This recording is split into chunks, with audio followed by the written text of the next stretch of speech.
Why is that not telling me that it's recording? It is recording. Okay, you should be all Yeah. set.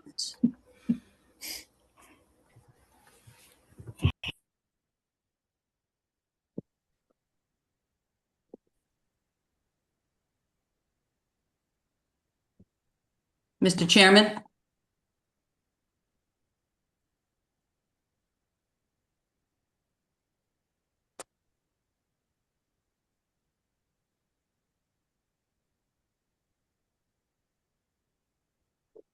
Can you hear me now?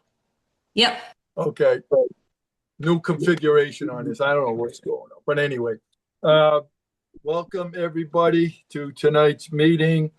This is a Zoom meeting. It's a special meeting because it's an online Zoom meeting. And it's on Monday, July 27, 2026 at 6 p.m. Tara Penn is inviting us into this because she is the person that's going to be monitoring everything with the Zoom. Everybody else, this and that, join meeting. Okay, we got that.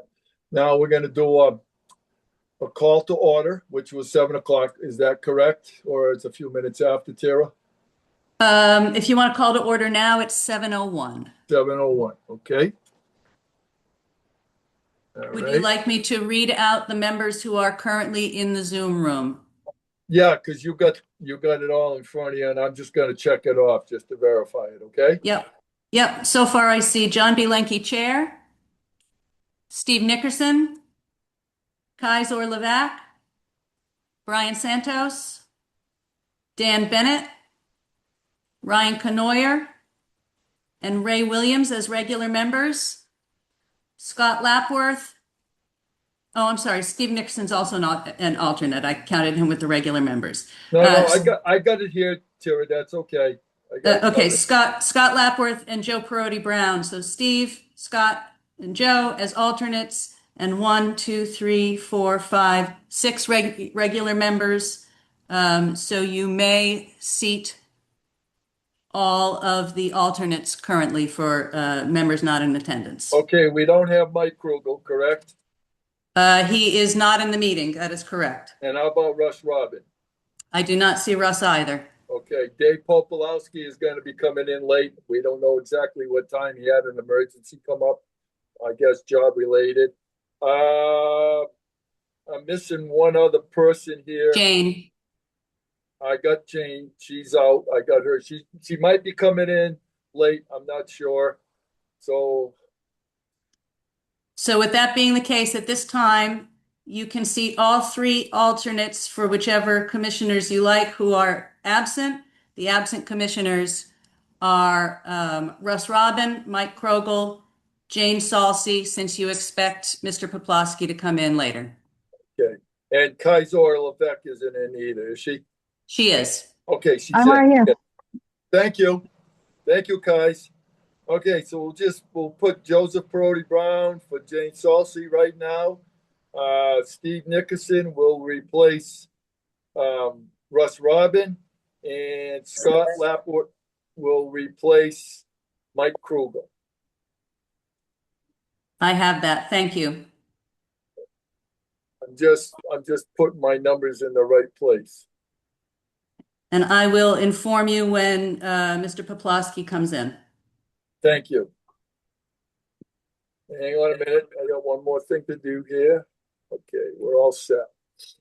All right, we're going to do the pledge. Can anybody see? Well, I got a flag behind me, but I don't know. Your camera's not on, John. Your camera's not on. Okay, hang on. And for any of the commissioners who have working cameras on their video, there is a request from the public to turn your cameras on, which is generally best practice.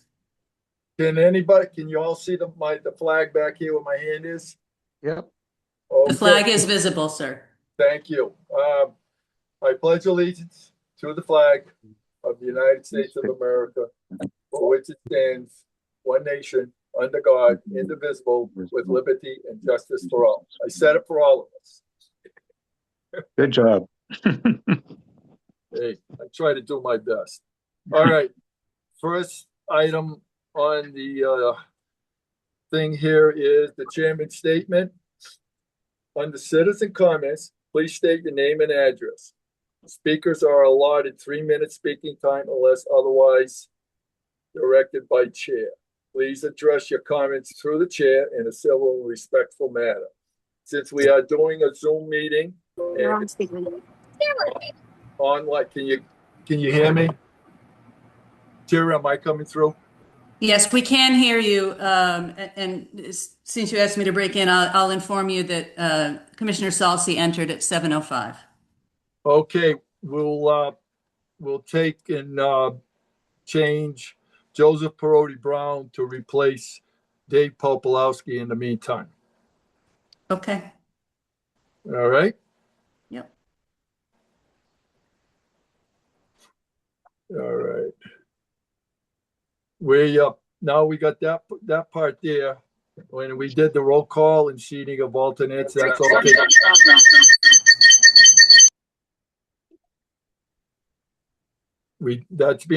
Has been taken care of, all the alternates and all in place. Terry, you'll remind me when Dave comes in. The other thing that I'm going to say before we get into the public hearing stuff is that this is our first online in a long time. We've done this before under COVID, but that was a learning, but this is a new learning curve. So we need to be very respectful to everyone. You will put your hand up, and if Tara sees your hand, she's going to try to keep everybody's hand of the commissioners in order. So we do not have any interruption or people just jumping in, because this is going to be difficult. It's going to be a little slow. And the other thing that's going to be taken care of, everything we do tonight, we're going to have to do by a roll call vote. We cannot do hands or yays or nays because it'll be hard to distinguish. So just so as everybody does, your name, when your name is called, the vote by me, because you're here, I got a list here. So this way, Tara doesn't have to run much of it. I'll take it from here on that. And it's either going to be a yes or no on whatever item we're discussing going forward. Is that understood? Yes. Okay, thank you. Tara, do you have anything to follow up on that, please? No, just I'm going to do my best to manage traffic for you, John. Okay. For folks who are here to comment on the various public hearings or in citizen comments, just to build on what the chairman said, please try to use your raise hand function.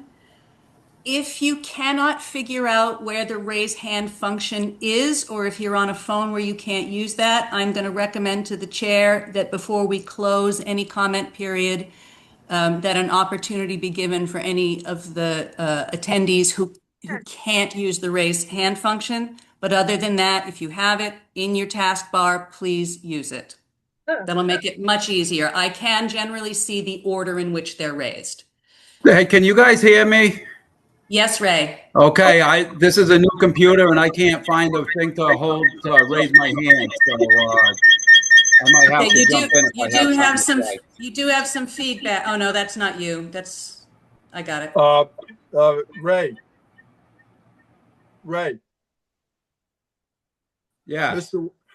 If you can't find your hand function, just say Mr. Chair and I'll allow you to speak. All right. But it's just works for me. Okay, I'm just letting you know. So there's only going to be two people, or myself. I'm not raising my hands because I have to be pretty much staying in it to keep, to get everything moving along. So I don't need to put my hand up. I have to stay in the front runner. And the other thing is that Tara just is going to do her job, due diligence. This is something that I brought to her attention. Her and I discussed it, that she will handle the putting the hands up so we can keep some order. All right, so we're going to go on to the next thing here, since we've got is Is there anything that the commissioners would like to say in the meantime before I go into public hearing of the applications? Yes.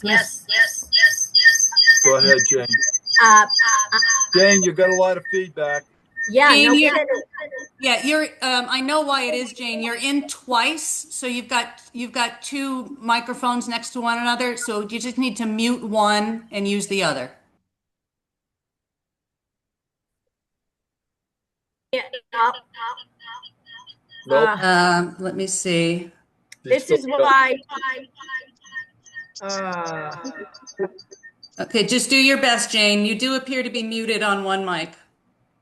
Okay, but I'm still getting terrible feedback, which is, I am dead set against the way this is being done. I can't hear correctly. I've got so Jane. much feedback.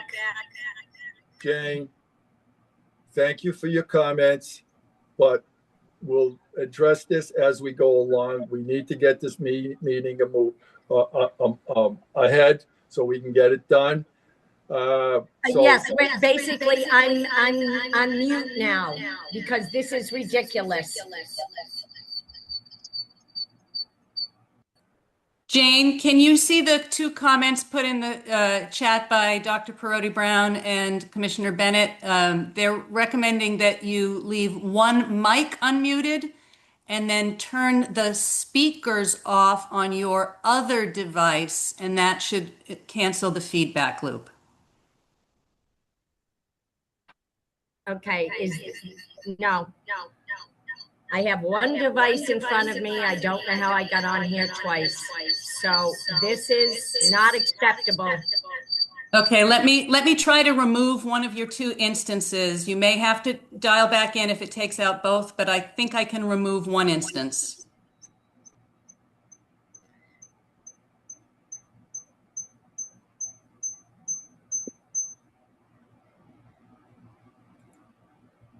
Okay, is that better?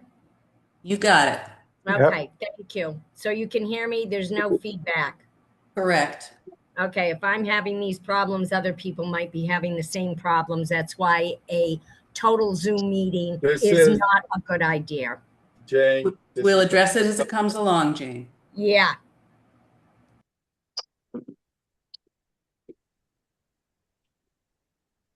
We got that all straightened out. We seem to, Mr. Chairman. Thank you. All right, we're on to number 3, public hearing. And the first applicant up is the P&Z 26-17. Applicant Joseph Langlois, property owner of 95 Letherman Road, map 137, block 27, lot B, 20B, zone RRAD, 5.95 acres. Request for a 2-lot subdivision according to the subdivision regulation, Article 3. P&Z 20, is there a motion to open it to a public hearing? I so motion. That was Santos. Santos. Thank you, Brian. Oh, Brian did. Okay, good. Good man. How was your vacation? Not long enough. Never is. Who seconded it? I'll second it. Scott, you got to say your name. Go Scott. Scott Lapworth Okay. for Mike Krogel. No, you don't have to say for Mike Krugel because you're in, so you're in his seat for the night until he comes in. Just have to say Lapwood seconds the motion or whatever. You'll get the hang of it. Yeah. All right, we're gonna take a roll call vote, and when I call your name off, you just say yes or say yes. Ryan Canoia, Ryan Canoyer, yes. Brian Santos, Yes. Dan Bennett, Yes. Jane Salsey, Yes. Russ Robin. Not present. Oh, we put in Steve Nickerson. I'm sorry. Yes. Sorry about that, Steve. That's okay. I vote yes. Joseph Brody Brown.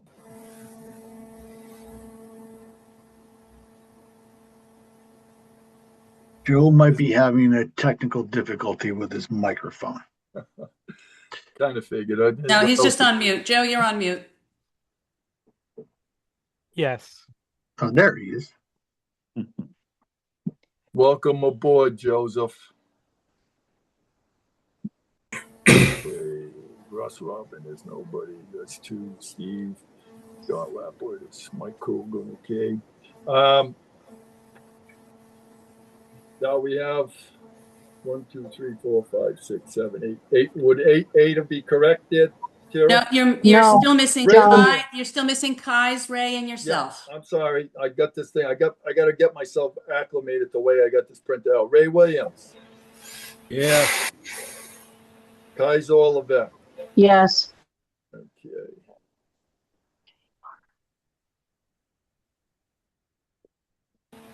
Huh. All right. All it passed. And yourself, sir. And myself. Okay. There we go. There. I was hoping to leave myself out, but that's okay.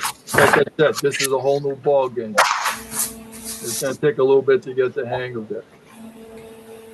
So it's open for a public hearing.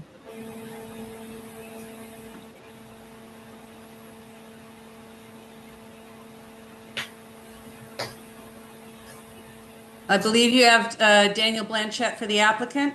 Is that correct, Daniel? Yes, good evening, everyone. Can I speak? Is everyone ready? Yep, go ahead. All right, terrific. Well, good evening, everyone. For the record, Daniel Blanchett. I'm a licensed civil engineer and land surveyor.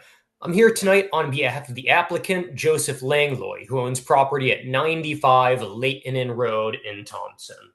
The property is located on the south side of a road right near the dead end.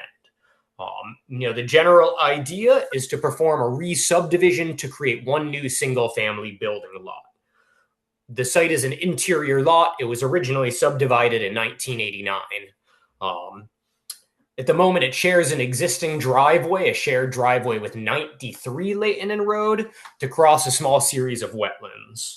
My client has decided to construct a brand new driveway just so he's not imposing on his neighbor. So he's going to, get rid of his existing driveway and build a whole new one for himself and for the proposed building lot.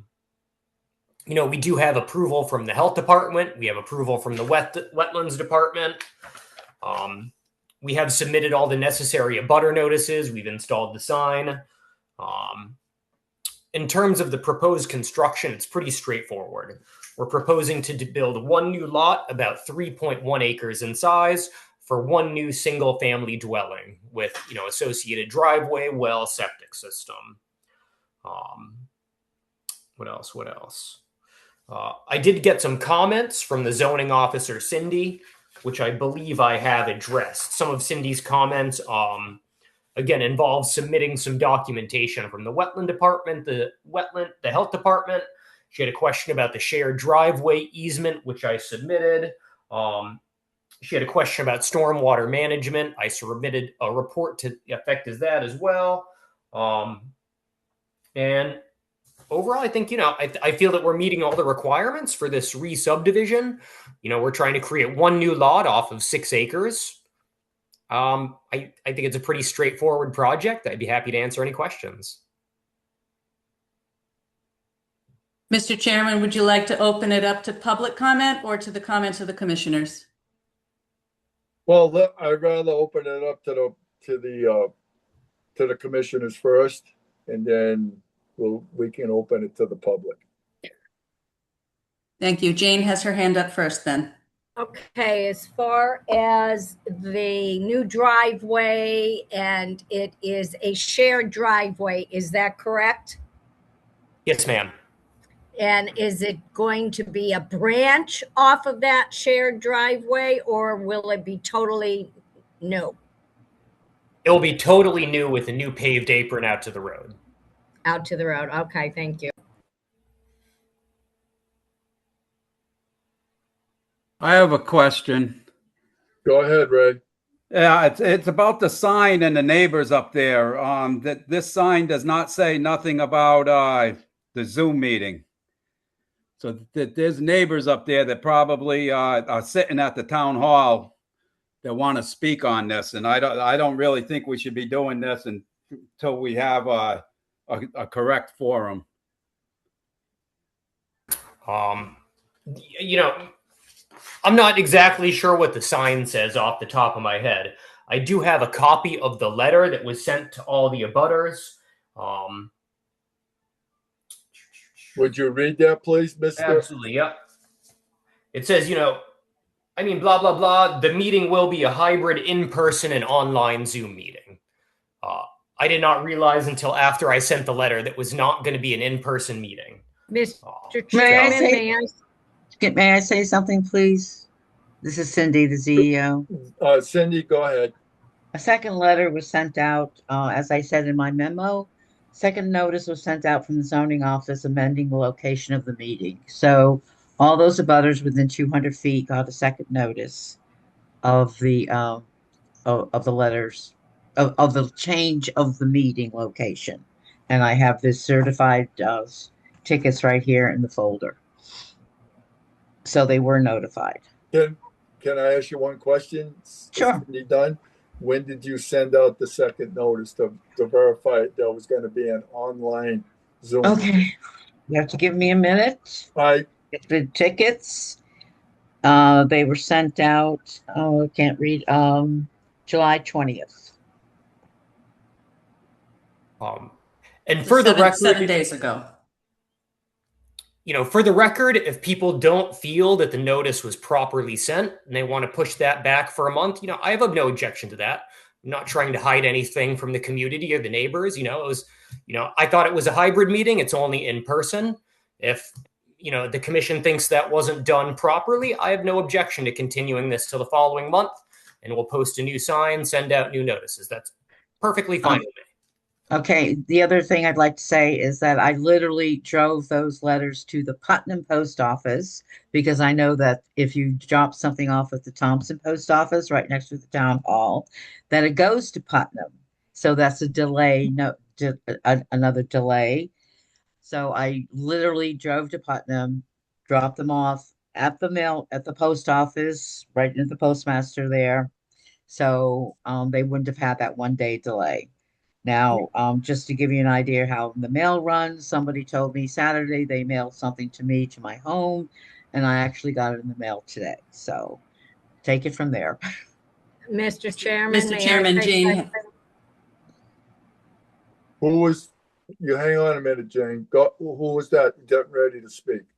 I was just calling on Jane as the next commissioner with a hand up. Okay. All right. I want this on the record. I would like to see this tabled until next month, and every other issue on this agenda tabled to next month. This is a bad forum.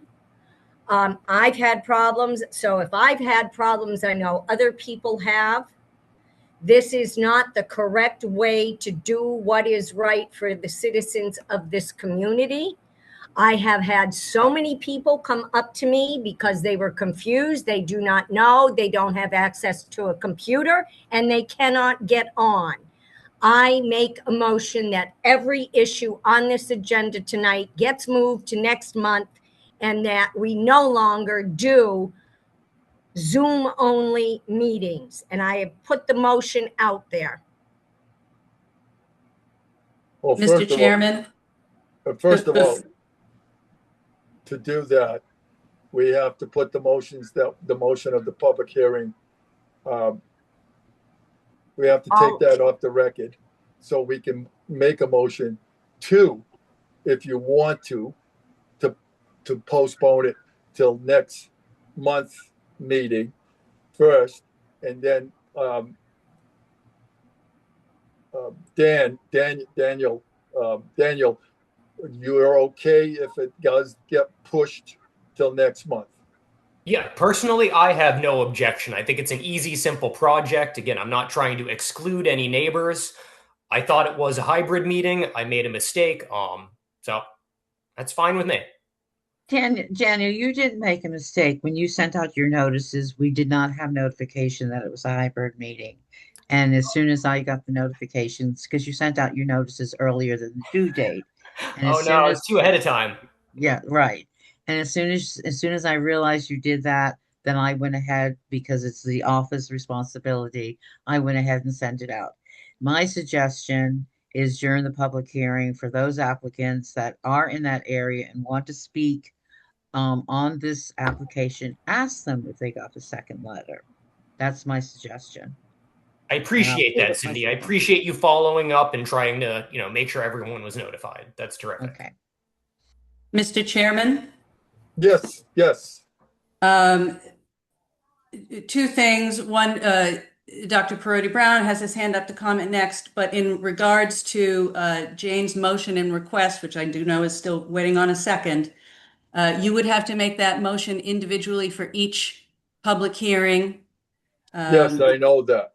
And I will just remind the members of the commission that the meeting that we recently had to discuss this issue did indicate that the chair and the first selectman had stated that the online only format would be in effect at least through the August meeting, and that the chairman and the first selectman would meet to discuss the issue as of September 1st. Mr. Chairman, may I speak, since I made the motion? Well, Go Joe's ahead. up next, Jane, and then that would be you. Go ahead, Joseph. Thank you, Mr. Chair. I was just going to say that there are some citizens who have indicated they wanted to speak on this public hearing that is currently open and are here now. So I think it would behoove us to hear from them now. Okay, Jane, we're gonna just let these people that want to speak on the public hearing, and then we'll go from there. Okay, Jane? I don't have much choice, do I? It's all right. No. Go ahead. Who's the first one up, Tara? First one up was Emily Carr, then Sally White, or Sarah White on the screen, and then Kamala Burnett. So Emily first. Okay, can you hear me? I can hear Me. I'm someone. not Emily, because she's my daughter and I got a short notice and I had to have her jump on this thing because I don't know what's going on because I never got mail.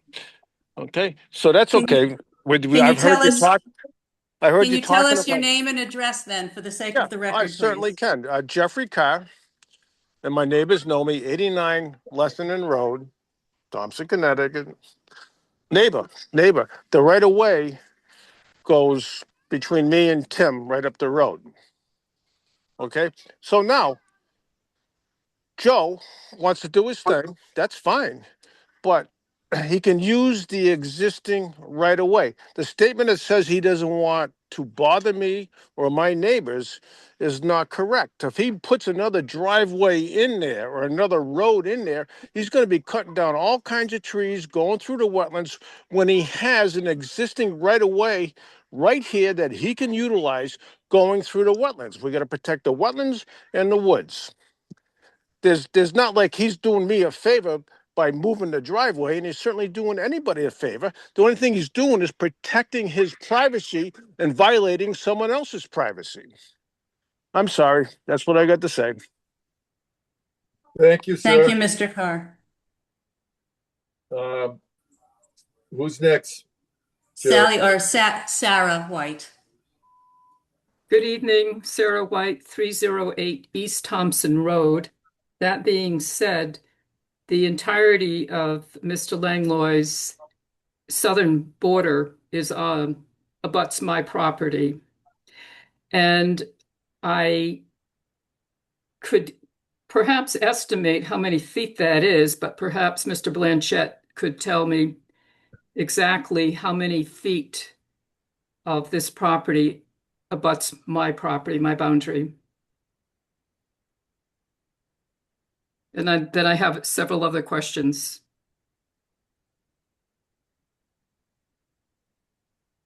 Dan? Yes, sorry. Daniel Blanchette for the applicant. I estimate roughly 200 feet of Mr. Langlois' property border. Okay, that's what I have. All right. Fairly significant. And the, let's see, where do I start first? I'd like to know, I tried to find the health report, the Department of Health, the Northeast Department of Health, and I wonder if you could give us a review of that. In addition to that, I would like to know where the septic system would be in proximity to my property, and also if there is going to be any alteration, what alteration will take place to put the septic system in, and where is that in relation to my property, please? Of course, of course. So I don't have the health department letter in front of me. It was approved several months ago. It's a fairly standard septic, 3 trenches, 3-bedroom house, stone and pipe. Most of it, it's really all going to drain away from your property to the west. Your property is located on the south. And so the septic system is not going to drain onto your property. Any kind of impervious area, trees, etc., are going to drain to the west, not the south. There's also a significant wetland area in between your property and any proposed construction. And we're trying to stay as far away from that wetland as possible. I'd estimate, there's at least, I don't know, 300 or 400 feet between your property and any proposed construction. So I don't anticipate any adverse impacts. So the septic system, how close will that be to the wetlands? 30 or 40 feet. And again, I'll say we do have approval from the Wetland Commission for this. It's interesting because the septic system has to be at least 75 feet away from a house. So you're going to allow it, or the inland wetlands is going to allow it to be 30 to 40 feet? I'm sorry, that's not correct. A septic system has to be 75 feet from a well, 25 feet from a house, 50 feet from a water body, and I'm not aware of a requirement to a wetland, but I've never heard of 75 feet to a house. Okay, I meant to say well, and then 25 feet for the house. So 50 feet from a body of water. And what type of wetlands are we talking there? Can you describe the wetlands, please? In terms of what species, soils? Yeah, I'm not sure. Again, no, how does it present itself in terms of bogs, skunk cabbage? Are there springs? I know that on my property there are numerous springs. In fact, the springs on my western hillside, which abut the southern boundary there, feed the brook at the foot of our property, and they also, until not too long ago, they were the source of the water for the household. We no longer use that source of water. The springs fed a cistern, and we pulled the water up from the cistern through pipes into our house. So that brook at the foot of the hill, of course, goes into the pond that's in front of Vanessa Hennick's house down below the cemetery. So there is a lot of interesting hydrology and topography and geology matters going on there. Okay, thank you for answering that.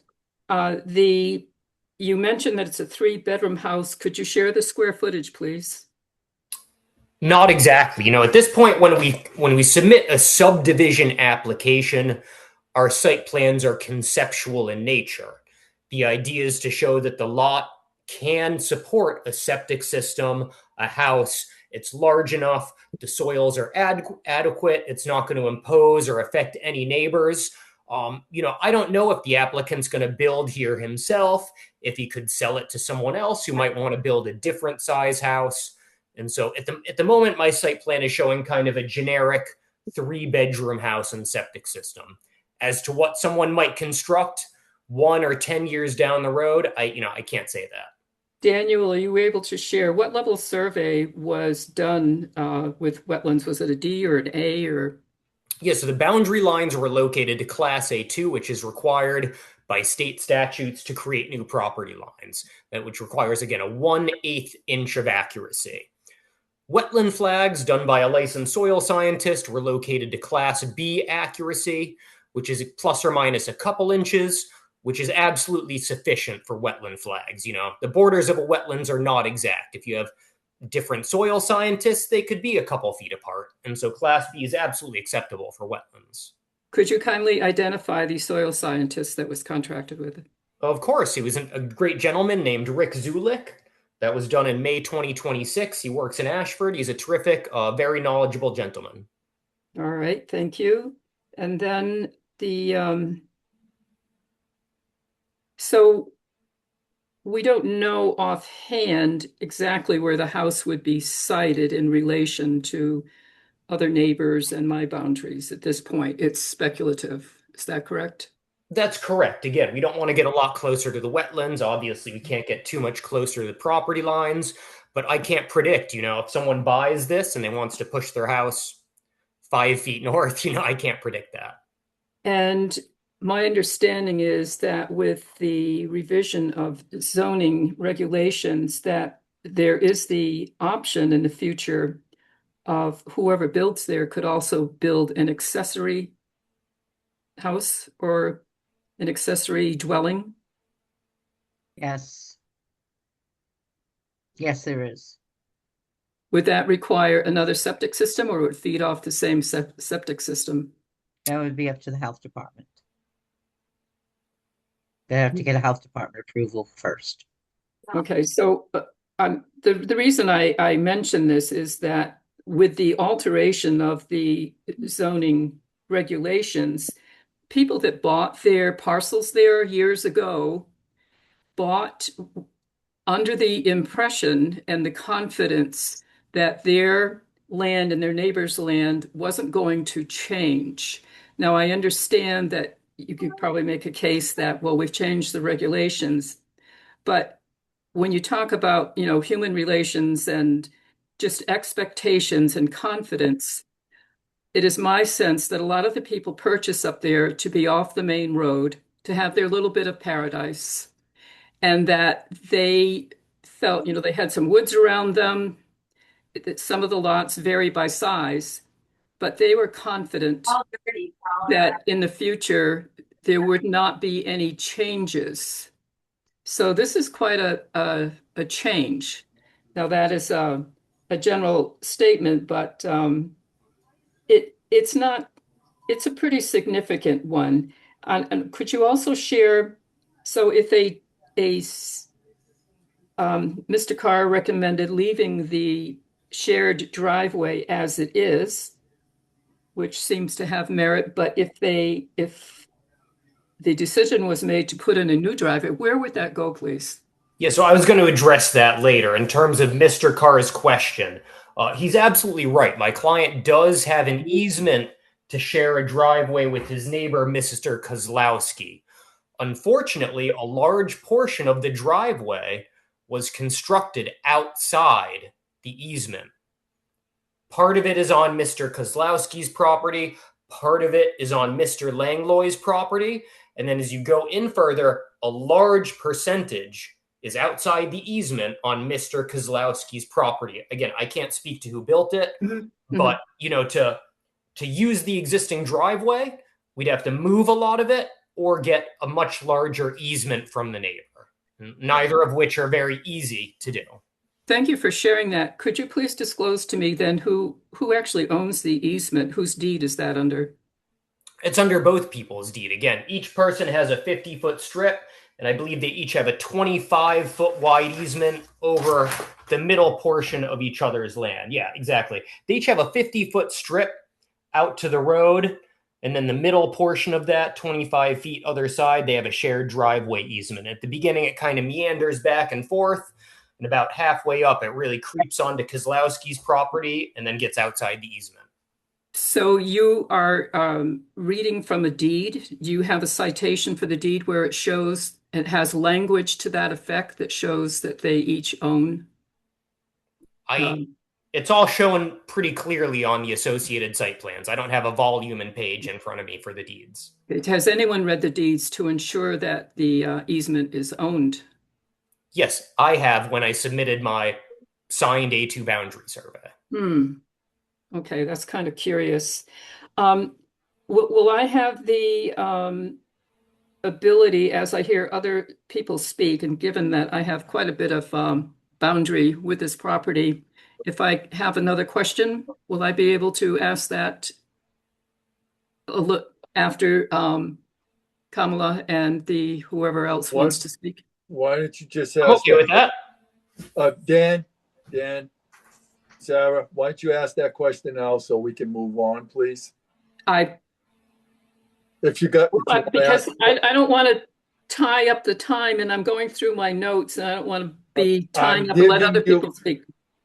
Miss White, I am giving you the time to do it now. So once you get done, we can move on to the next person, please, and then we can continue after that. So if you only got one more question to ask, please ask it. I'd rather have it done now than go back to you.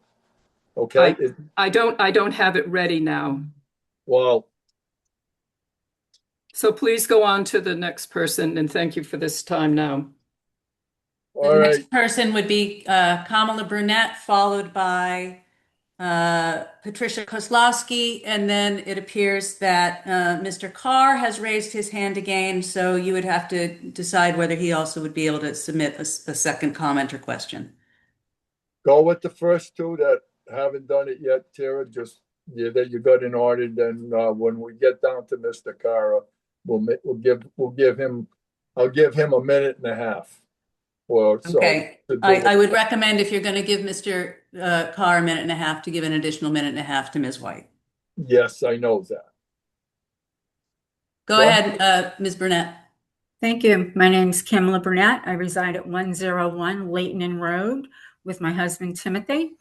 Mr. Langlois' property abuts the southern border of my property through wetlands, and also to the east for 490 feet. The proposed driveway abuts directly up against the property line. I have concerns with the removal of trees. We've lived here for over 34 years and know the property, know the land. There's a lot of clay beds, there's ledge. And if this gets passed, I can see this involving blasting or fracking. And how will that impact our property? Our wells, we have an outbuilding that is 33 feet from the property line. How is that going to impact the foundation, our drinking water? I pulled a copy of the map that was the subdivision map that was filed by David Mossy in 1989 and again in 1991. And that 50-foot strip is listed as a right to pass and repass. So my understanding is that does not give ownership rights. It just gives Mr. Langlois and Mr. and Mrs. Kozlowski access to their property. Putting in the driveway, the additional 16-foot driveway, that's going to involve, a culvert that was approved to be installed in the wetlands at the back of my property. And it would also involve 2,000 square feet of fill to build up over the wetlands so that the driveway could continue. I've expressed these concerns in other meetings with other commissions, and my concerns are not being considered in moving forward with this project. My intent is not to infringe on Mr. Langlois' ownership rights, but I feel that the surrounding property owners need to be protected from damages throughout this project, of this and any re-subdivision. And, I hope that these concerns are taken seriously before a decision is made whether or not to approve this application. Yeah, go ahead. Go ahead. I was just going to ask you if you got a few more words to say. Go ahead and continue, and then we can move on to the next. Sure. I would also like to express my concerns with the engineering firm that Mr. Langlois is contracted with. It appears that he's heavily involved in other town projects and could pose a conflict of interest. So, and, those are my concerns. This has been going back and forth. I mean, this involves 490 feet around or abutting my property line, and it's tree lined. So some of these trees are right on. It may be half and half, and removal of those is going to disrupt my property. That's pretty much what I had. I just want to thank you for the opportunity. Thank you, Ms. Burnett. We'll take everything you said into consideration, and your concerns will be well noted. And now we'll move on. Dan, do you have anything to say with that? What would be needed? Because I mean, she had some good concern, okay, and stuff. So you're the engineer. Yes, thank you, Mr. Chairman. Mrs. Brunett's correct. The proposed driveway will go about 490, 500 feet along her property. However, if you look at the topography, it's not draining towards her property on the west.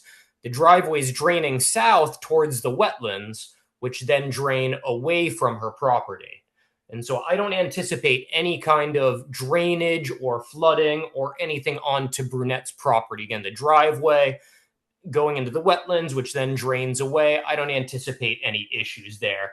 In terms of the culvert, I'm proposing an 18-inch pipe under the new driveway, which is identical to the pipe under the other driveway immediately downstream.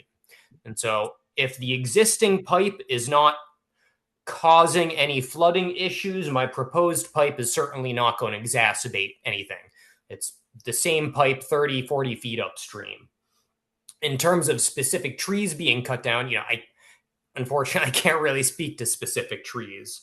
And again, I don't really see how fracking would be an issue. I don't think that's something that's done in this area.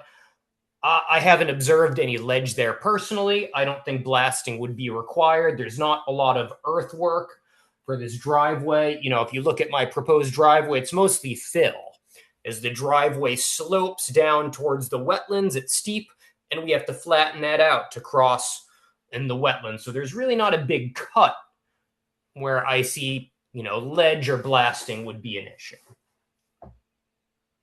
So my question to you is that this proposed driveway, what you just said is that you're just going to, if there's any topsoil or say so much subsoil, you're going to be removing that and being used someplace on the property itself, and you're going to be bringing in good gravel-based material to stiffen it up, but you're not going down. Well, I'm just visualizing this.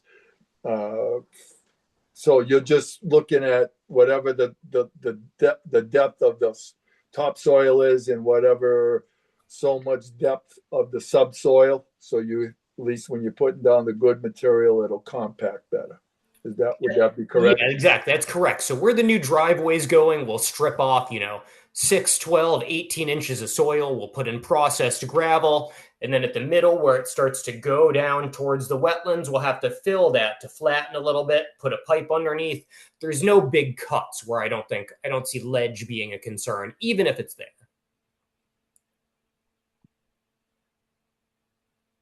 Well, is there any other comments from the commissioners? Well, did you want to move on to Ms. Kozlowski? She was next in the order. I'm sorry. I thought maybe a commissioner or something, but go ahead, Ms. Kozlowski.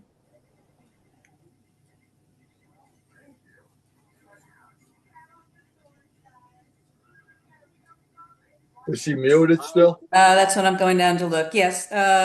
Ms. Kozlowski, you're still on mute.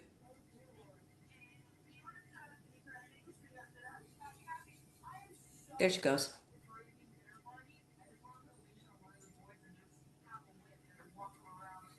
I thought.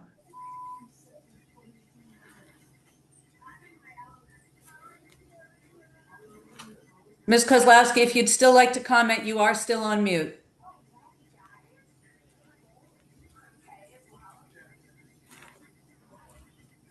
You appear to be off mute, so you can speak freely.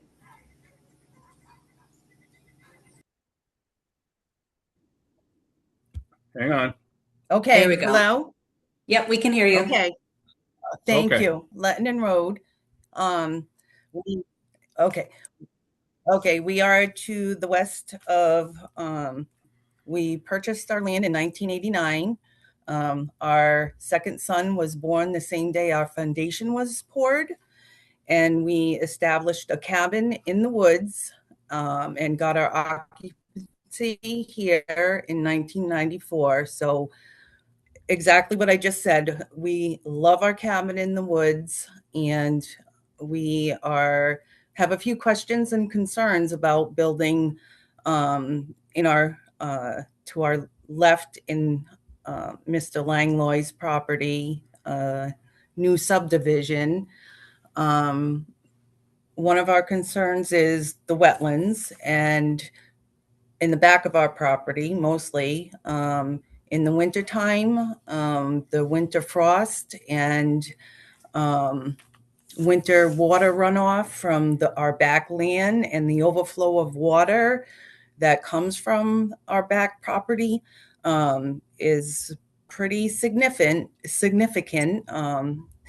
So we have a question about that. Is it going to affect our foundation? We have never had any water in our basement, and will that affect us having water in our basement? We would also be concerned about what type of well is going to be put in the new location. It is our understanding across the street there was fracking done to somebody's to produce a well, and the neighbor in front of them ended up with sulfur in their drinking water. So that's another concern of ours for our well water. We do have established wildlife. We have an owl that nests and roosts in the front of our yard and in the back. We don't know if it's on our land or on Mr. Langlois' land. So I feel that it's going to be disrupting to the natural habitat of many animals, and tree preservation, and we would like to keep our wooded area. And I think my husband would like to say something as well. And before you do so, Mr. Kozlowski, could you just, for the sake of the minutes, identify your actual street address? 93 Lettenden Road. Thank you. And what my wife was saying about the water coming out back, it runs through our driveway, and it runs down my driveway, and it runs into that wetlands on the bottom, and that's just coming out of back all by itself. I had cows up here at one time, and I would take a post hole digger and I would dig down a hole to put in a post to put my fencing up. And if you didn't put the pole in right away, it automatically filled up with water. And when Mr. Langlois' house was built, we were here when his house was built, and they poured the foundation, and 2 days later they came back to strip the panels off the foundation, and it was full of water. So they had to drain his foundation to the front wetlands. Now, when he builds a house out back, where's he going to drain that water from? You know, where's he going to drain it to? He's going to kick it over to my side. And even the septic system, is it going to go over onto my side? So it's going to pollute my end. You know, like I said, you know, we probably only got 6 acres here, but for some of you people, you know, it's like 180 acres. You know, I got measly 6 acres, and I'm trying to keep my 6 acres the way I want it, not the way somebody else wants me to have it, you know? And I'm just saying the wetlands back there is outrageous. And I don't know where they're getting. Dave Mossy, when he subdivided the lots that are up here right now, he put them in a spot where he could only put it. And then that guy says, the other guy says there's no ledge. Well, right where the telephone pole is, that's the reason why I had to give him an easement to come around the telephone pole, because there's a gigantic hunk of ledge there, and he can't.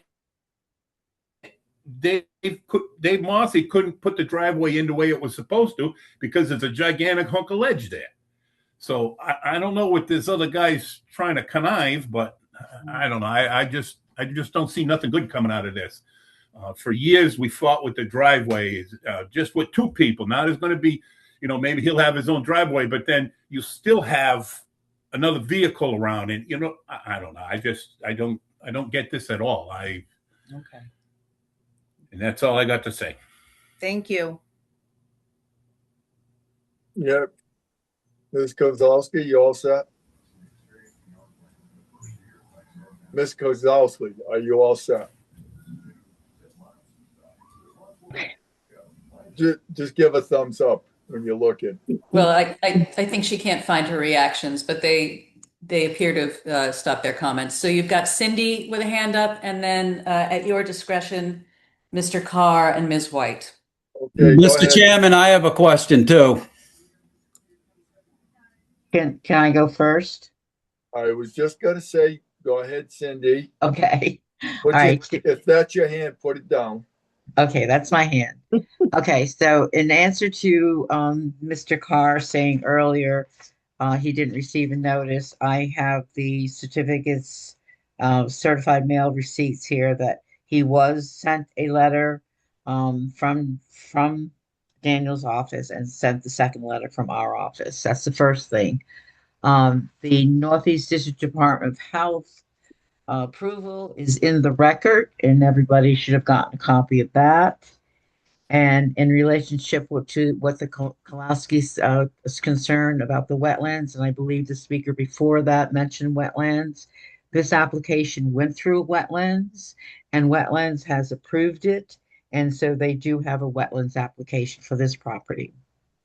Those are my comments. I have a question for you. Yes. Done.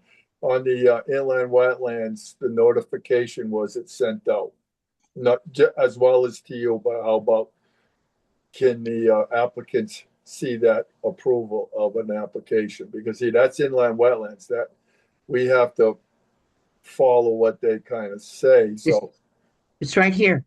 It's right here. Any issues that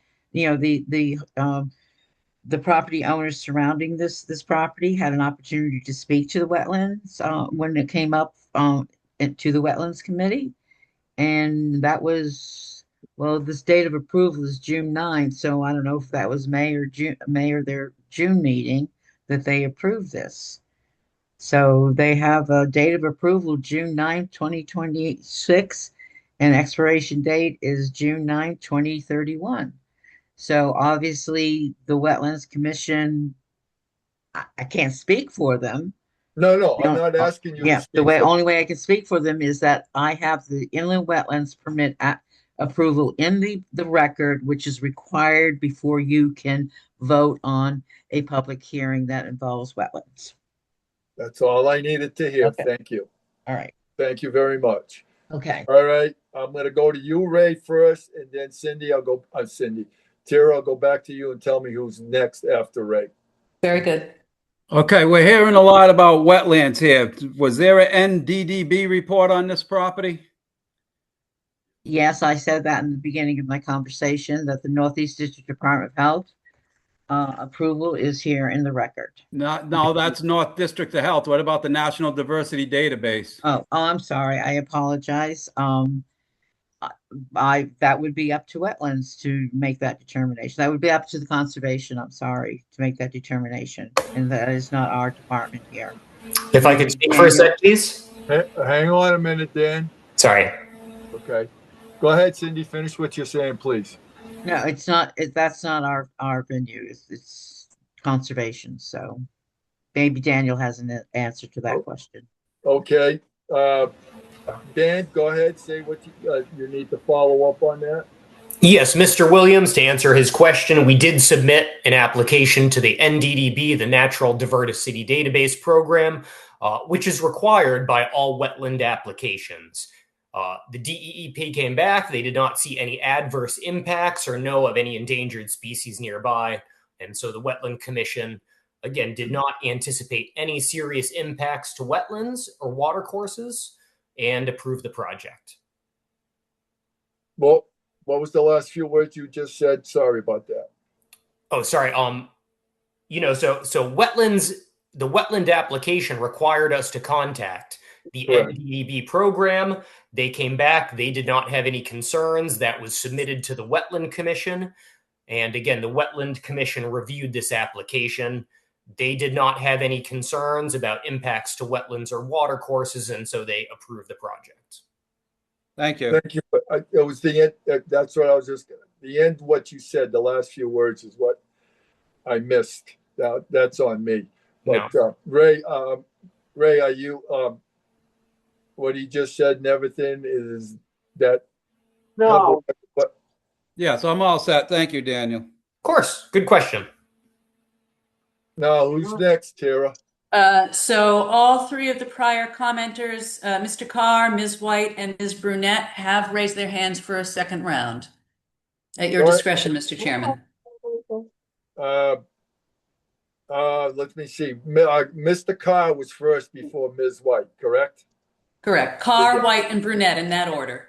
Thank you. And a gentleman named Jay Buckley just put his hand up as well. Okay, well, we'll let Mr. Carr go. Mr. Carr, you got a minute and a half to say what you have to say, so we can move on to Ms. White, and after that. Okay. Well, I don't need a minute and a half. First of all, I was never notified about a wetlands committee meeting. Okay, so well, I don't know how you track that, but I never got the notice. But more importantly, from where I'm standing here on my back deck, I got a right of way that goes to these two properties out back. Now, I don't think there's any reason why we have to put another driveway 40 feet away and cut down all the trees, erect a landscape. There's wildlife out there to have them use the existing right of way. And I think, because I've been down there, I live here, you go down a driveway, you cross that road, it splits, it goes to Dave's house and Joe's house. Why can't he go over the existing right of way in the wetlands and take a hard right and cut across his property and do whatever he wants, instead of blowing down all these trees? He has access to it now. If he has to widen it, then he can widen it. But there's no sense in just wiping out this piece of property here, all these the woodlands and the deers and shit. It makes no sense. Use the existing right of way. He has access to his property. Use that. And the reason I think he doesn't want to use that, because when he goes over that wetlands, he's going to take a hard right, and he's got the property back there, but he doesn't want to diminish the value of that property because he's going to have a driveway go in front of his house. He'd rather have the goddamn driveway go in front of Tim's house. Please be careful with the words you use. Thank you. Okay. No, I'm all done. That's my opinion. Use the existing right of way. Your opinion is noted. Thank you. Now we go on to Ms. White. Hello, Sarah White, 308 East Thompson Road, and the southern abutter there. And the comments that the Kozlowski family made were so apt, and I'm grateful that they raised those things. Anyone that has lived here and farmed here knows that this land around here is full of ledge. I had wanted, one of the questions I wanted to know about was the how the wetlands would be treated, and now I'm hearing that there would be fill put in. So you're talking about putting fill on top of and smothering or inhibiting the natural state of the wetlands, apparently, which baffles me. I have a number of people that hunt on my property, and that plateau up there behind the Langlois property, which is my property, it is rich with wildlife. And since this development had gone in, I have a number of abutters up and down the the north side of my property. And especially when the foliage is off the trees, you see lights, you hear noise. For a number of years, I had junk cars up against my boundary stone wall. You just don't know what's going to happen with these properties. Perhaps if it was a member of Mr. Langlois' family, perhaps they would be, decent folks and civilized, but you just don't know. And again, the folks that bought there, the Kozlowskis, the Brunettes, and all the others up and down had trusted that everything would remain the way it was. And it is rather bizarre that people can come out of nowhere and come up with things and say that they have the right to change property. And the way the profile of it is. But it seems to make sense with Mr. Ms. Carr's idea of the Ms. White, using the existing one, although I'd hate to see more traffic on the Kozlowskis right of way. Ms. White, Mr. Leckie. is there a question in there? Because you said you had another question. That's what I thought you were going to ask. Well, the fill. So I did say, so is this going to go on top of the existing wetlands so that it covers it and smothers it? And I think we'll get an answer right now. We'll switch over to Dan and let Dan explain that. If you just stay right where you are and let Dan come in. Dan? Yes, sir. Can you come in and explain about that? If the material's gonna cover the wetland part, or whatever the case may be, so we can have a little better clarification. And the area that it would encompass, please? That's correct. Thank you. Yeah, I'd be happy if I could respond in order to Mr. Kozlowski, Ms. Carr, and White, please. Mr. Kozlowski brings out an excellent point about the water table. There is very high groundwater in this location. According to the soil testing that was done with the health department, at the very wettest time of the year, the water table is about 18 inches down. So he's absolutely correct. There is very high water. I live at the top of a massive hill in Pomfret. There's no houses nearby. I'm at the top of a hill, and I'm the same thing. The water is very silty. It holds water. There's a high water table there. But if I look at the topography, any kind of proposed construction is not going to drain towards Mr. Kozlowski's property. It's all going to drain either north into the wetlands or west away from his property. And so there's no way that any construction is going to, again, cause flooding or drainage issues to Mr. Kozlowski's property. Secondly, Mr. and Mrs. Carr had a question about the right-of-way. Zoning regulations allow up to 3 houses to share a driveway. If I use Mr. Kozlowski's driveway and build a 3rd house, that takes away his right to subdivide in the future. He could never create a new house if he wanted to maximize the value of his property. And so, again, the applicant does not want to take anything away from Mr. Kozlowski or impact any kind of future plans he may or may not have with that property. And as I said before, some of that driveway is outside the right-of-way. And so either we'd need to increase that right-of-way significantly, and we chose, again, to construct a new driveway. If I could go to Mrs. White's concerns real quick. You're absolutely right. There is fill within the wetlands. To make the new driveway, I estimate about 2,000 square feet of wetlands would be permanently disturbed. They would be filled for the driveway, but there would be a pipe under the driveway to convey any kind of water or runoff, especially after, heavy rainfall or flooding. And so we don't anticipate the new culvert, since the existing culvert is not causing any problems that I'm aware of. I don't feel that the new culvert is going to cause problems. And as we've mentioned several times before, the Wetland Commission has reviewed this in detail, did not have any concerns. A small 2,000 square feet of wetland fill is really very small and very typical for a single family or two dwelling driveway. She also had a concern about people building closer to her property. Again, there's a large wetlands between where we're proposing to build and Mrs. White's property. And so it's really not possible for someone to get closer to her property, either without getting a wetland permit or without getting in a lot of trouble if they do it without a wetland permit. And so, realistically, it's extremely unlikely that any proposed construction would exceed what I'm proposing and get much closer to that property. I think that's it. Okay, Ms. White. Yes. For the sake of the commissioners, one short thought, and that is then what I'm hearing is, had the regulations remained as they were when the Kozlowskis and the Brunettes and the Langlois purchased their property, none of the parties would be harmed. At present, with the revision, you are potentially harming the Kozlowskis and the Brunette family. So I would like the commissioners to take that into consideration, because they do have the power to consider not approving this. And then you will save a lot of opportunity cost and anguish for these two families. Thank you very much. Thank you for your comments.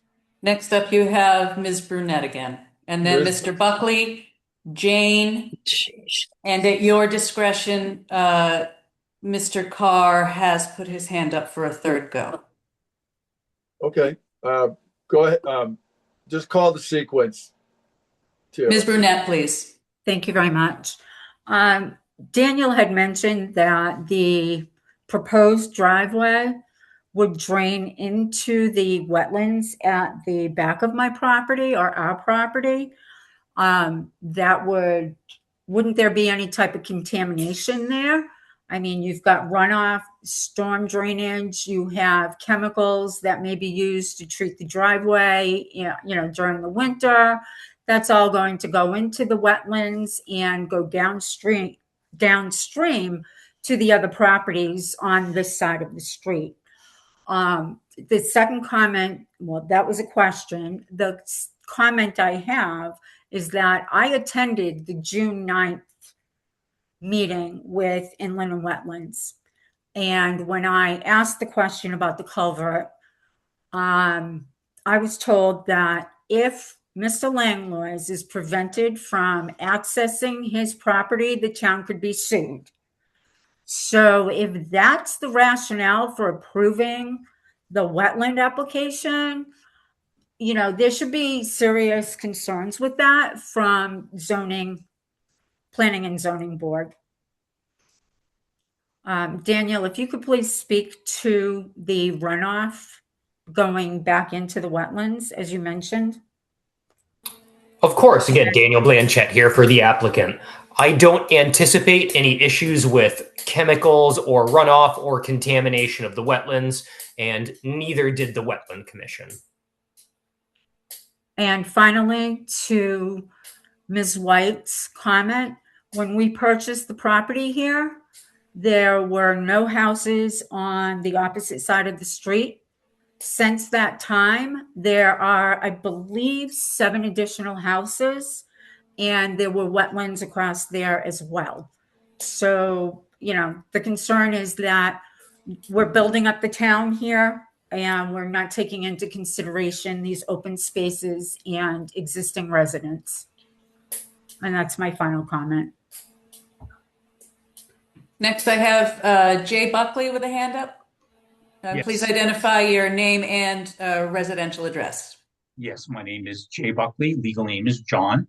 I am at 102 Leighton Road here in Thompson. I am across the street from the proposed changes to the property. So my first concerns are, as Mr. Carr had stated, we did not get notified of anything to do with the wetlands either. So that is one concern. As Ms. Brunette across the street from me has stated, the addition of this driveway would sound like it's going to cut down several trees in our neighborhood, which is a concern. And my final comment is just the notifications for this meeting were rather confusing. We did receive the 2 notifications. I do admit that, but I have looked at the participants and do notice that several other of my abutting neighbors to this property are not present. So I do feel this should be taken up at a later date. That's my concerns. Thank you. If I could speak to that for one moment, please. Go ahead, Dan. So the wetland regulations for a fairly simple project do not involve a public hearing and notification of neighbors. Only if the Wetland Commission thinks it could have a significant impact to wetlands. At that point, they kick it up a notch. They hold a public hearing. They notify everyone in the neighborhood. And again, the Wetland Commission did not think that this project constituted a significant activity, which would require all the abutters to be notified. Go ahead. Oh, you all set, Dan? All set, yeah. Go ahead. Procedural note. So Thank you. Jane is next, and then Mr. Carr has a hand up again. Okay. And Cindy had a hand up, but she put it down, so I'm guessing that her comment is resolved. Daniel took care of what I was going to say. Thanks, Cindy. All right, I have a lot of concerns about this. One, I also agree that not everybody that wanted to be able to speak tonight was able to do this again, and I still have a motion on the floor that hasn't been dealt with, but we'll deal with that afterwards. My question is, how in-depth did the wetlands do this? Did they literally check for endangered species? I've lived here for almost 46 years. I know that road. How many trees are going to be coming down? I don't know if anybody else has been following what's going across this country where nature has been destroyed and they are now getting flash floods everywhere. This is something that has to be looked at.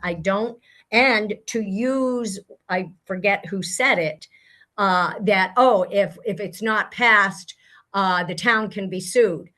I don't care about that. I care about what is being done to this community.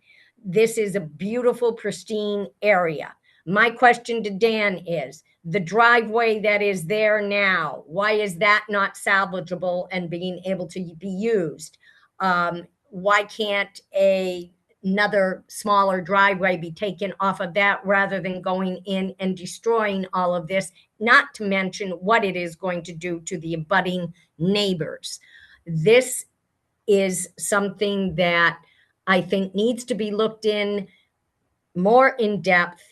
I would like to walk that property. I would like to see it. And of course, no notification, no anything, just that it's coming up.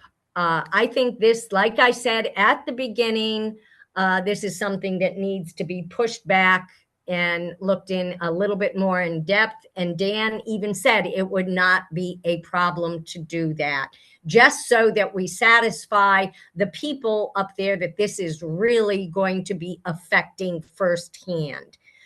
That's all I have to say, but I really would like to know how much of an in-depth inspection did the wetlands do, and how many trees are going to be taken down, and why can't the present driveway be used?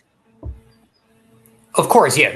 Thank you. If I can speak, the Wetland Commission did not do a site walk. The wetland agent Margaret did do a site walk with me. We walked the whole property. We looked at all the proposed construction, and she did not feel it was a significant impact. And so again, with concerns for the Wetlands Commission approved it. As I said, with endangered species, we did contact the state as required. They have no record of endangered species on or near the property. The State Department of Energy and Environmental Protection did not have an issue with it as either. Yeah, but did they go check? Did they actually look for endangered species? That's what did they, Dan? Did they look for endangered species? No, they did not. No, they have. No. And the trees, how many trees are going to be taken down? Because that is what holds the soil and the ground. You know that. I was married to an engineer. The trees that have to be coming down, all of it. That's why I'm saying, why can't the present driveway be used? Well, again, as I stated, a lot of the existing driveways outside the right-of-way that we're allowed to use. Additionally, if we built off that driveway, we'd be taking away from Mr. Kozlowski's right in the future to subdivide, reducing his property values potentially significantly. And what else was I going to say?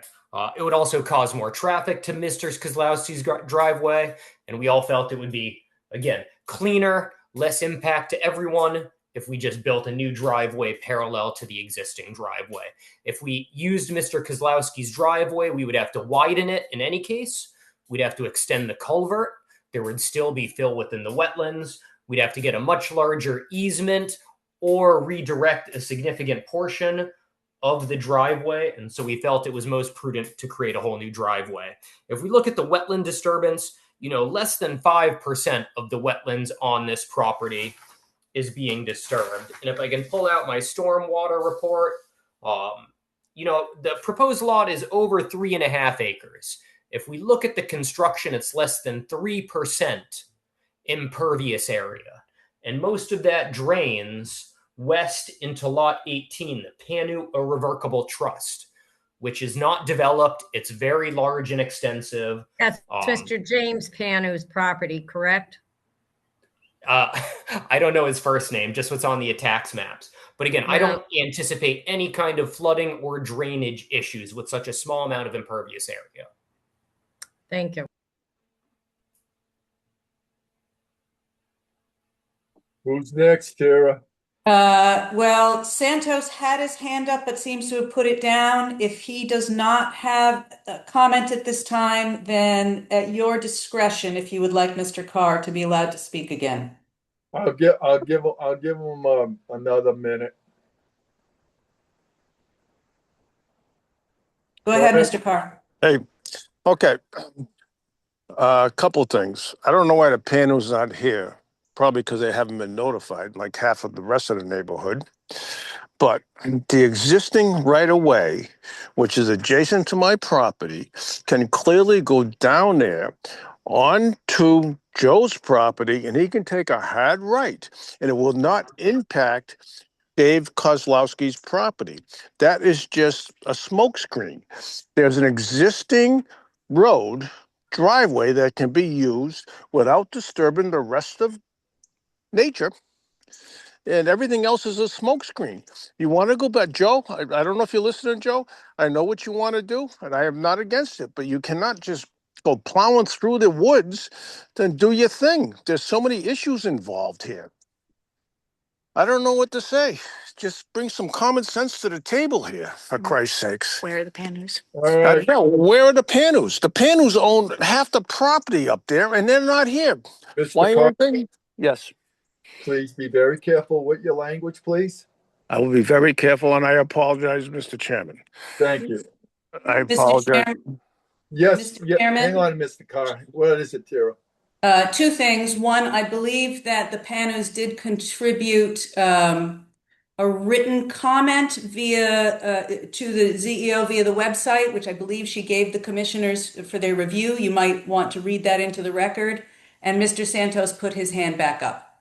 Yeah. Can someone read that? What the Panus had Hang to on say? a minute. I'm looking for it in my paperwork. I Okay. was supposed to. I didn't have it get right here, John. Well, I'm looking for it in my packet, and I'm trying to find it, and I haven't seen it. I went through this whole thing from one end to the other end. So that was the question I was going to get to you. Since Cindy has it, may I recommend that she just read it for you? Oh, Cindy, would you mind reading it? Certainly. James Panu did not give his address in the email, but message regarding PZC 26-17. I feel it should not be approved due to it being a shared driveway on an existing shared driveway, potential of 6 or more vehicles arriving and leaving, a logistical nightmare, maintenance issues, trying to get 3 different parties to pay for and perform maintenance on this driveway will not be accomplished. A hazard for first responders attempting to reach the existing homes, and potentially a third, denying this application is the prudent thing to do. that is his letter, and everyone should have gotten this letter in their packet. It was in my packet, so I don't know why you don't have it, but it's here. I read it. I went through this twice. I was looking for it. Since, Okay. It's done. I'm not. All right. I'm good. I read it. I gave you the permission to read it. Okay. Okay. Thank you. Mr. Santos is next. Go ahead, Mr. Santos.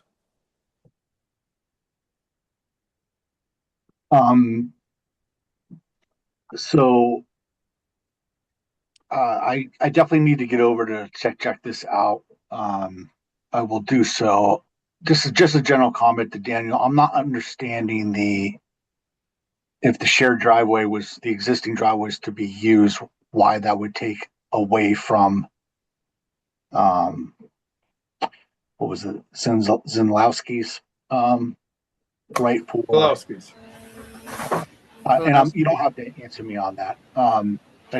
I'll do some research outside of this meeting. We're about an hour and a half deep. Daniel was gracious enough to say that he's okay with punting. I know Jane made a motion. I don't know if I can make another motion over Jane's, but you have the motion already I just wanted my motion was to leave the public hearing open, which we can do. And that is, I want this pushed back.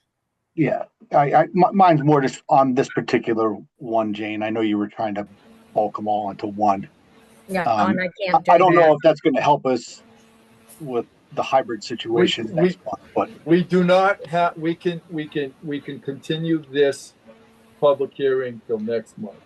Yeah, that's my motion. You just need to. Everyone's going to say this stuff again. So you just need to amend it. I'll amend my motion. Jane, I'm talking to Brian. Thank you, Brian. You can amend your motion. There's a motion on the floor, John. It's mostly Jane amending hers is what I'm saying. Yes, that's what I'm saying. I will amend my motion to table this. I also, Brian, would like to go up there and do a little bit of see. So I make a motion that we table this till next month. Jane, may I recommend that you change it to continue the public hearing, which would be what Brian's. Okay, I will. Yep, continue. Yep, thank you, Tara. I will do that. That's. Well, I'll second that motion. And just a comment, I don't think it's going to be an in-person meeting. So again, we just need to tell all the neighbors to be on the call so we can move this along, right? So Jane, the motion you want is to continue this public hearing till next month of August 24th. Yes. Correct? Yes. And Ray seconded. I have the second. Thank you, Tara. So Ray seconded, and if we'll take a roll call on this to extend this meeting openly till August 24th. I will call your name and say yes or no. Ryan Canoia? Ryan Knoyer, yes, to table to the next meeting. All you got to do is say yes. Nobody has to say the rest. Ryan Santos. Yes. Dan Bennett. Yes. Jane Salsey. Yes. Joseph Prody Brown. Yes. Steve Nickerson. Yes. Scott Lapworth. Yes. Ray Williams. Yes. Kaiser Levesque. Yes. John B. Linky, yes.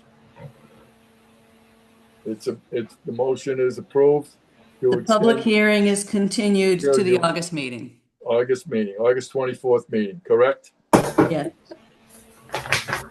Now we can move on to our next one. All right. Thank you for your time, everyone. I'll see you next month. Take care. Dan. Yes, sir. Before you leave, is there a chance that I can meet with you at that place to show me? Because there was some questions. I don't think you could have answered them for me with the drawings.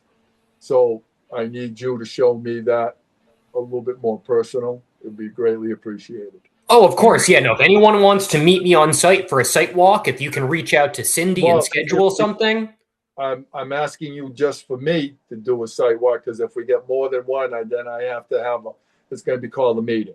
Understood. Okay? Understood. Yeah. If you Right, can, so- I don't have your email or phone number. So if you could reach out to Cindy, I'll get your phone number. I'll give you a call. That I greatly appreciate it. 'Cause like Anytime, my sir. questions are not going to be, are going to be a little bit different, but I appreciate it. So Cindy will send you. I'd be happy to.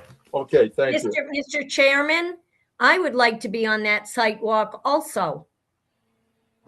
I don't want to be excluded. I would like to be on that site walk. Okay, everybody sit down. I asked him personally to meet with me. But it's a public meeting. How can it be a public meeting? It's only two of us, me and him. There's no other commissioners. Now, John, if you want to go up there by yourself, no, you're welcome. If you want to go up there by yourself with him on another day, that is your prerogative. We've done group walks before, John, and it went all right. That we did that up on no, I can't even think of it. I would like to do it with you because I want to hear what your questions are also. That's how I learn. So excluding us from a site walk, I don't agree with that. I want to be in on the site walk with Dan, with you, because that is how I learn. And we've done it before, John. Why can't we do it now? You can schedule a site walk meeting. Yes. Mr. Chairman? Are you still in? Dan, are you still in? Of course, yes, sir. Okay. I'm gonna see what the rest of these commissioners want within let's see, we got okay, say within a week or whatever is a clear day for you to set up a sidewalk. What it would be the best day? Saturday for everybody? Would that be fit in your schedule? Mr. Chairman? Yes, go ahead, Tara. I hate to interrupt, but before you go too far down this path, because the public hearing has been opened, I am not actually sure that you can schedule a site walk at this point in your process. And we might have to verify that before anybody schedules anything. Because remember, in a public hearing, you're limited to where and when you can take in information. So I would just recommend holding off on scheduling anything until we can verify whether it is allowable now that the public hearing has been opened. I agree with Tara. Yeah, I kind of agree with that one as well. So let's double check on that, see what is allowed, and then go from there. Cindy, can we leave that task to you, my friend? Yes, I will do that tomorrow. Thank you. Thank you. I would be Cindy. happy again if individuals want to reach out to me to schedule kind of a private site walk. I'm more than happy to do that. I just pulled out my calendar. The only dates I'm not available would be August 17 through August 24. I will be out of state then, but I could make Dan, almost any time work except for the third week of August. Dan, we just got a wrinkle, so we're gonna have to sort this out. But understood. This meeting is now, as of right now, it's been continued to August 24th. So in the meantime, we'll let Cindy since let her keep in communication with you on this, please. So if something else comes around, she can notify us commissioners, by email. So, so we can find a way to resolve this situation. All right, understood. Well, I will see you guys at the next month meeting unless I hear from you first.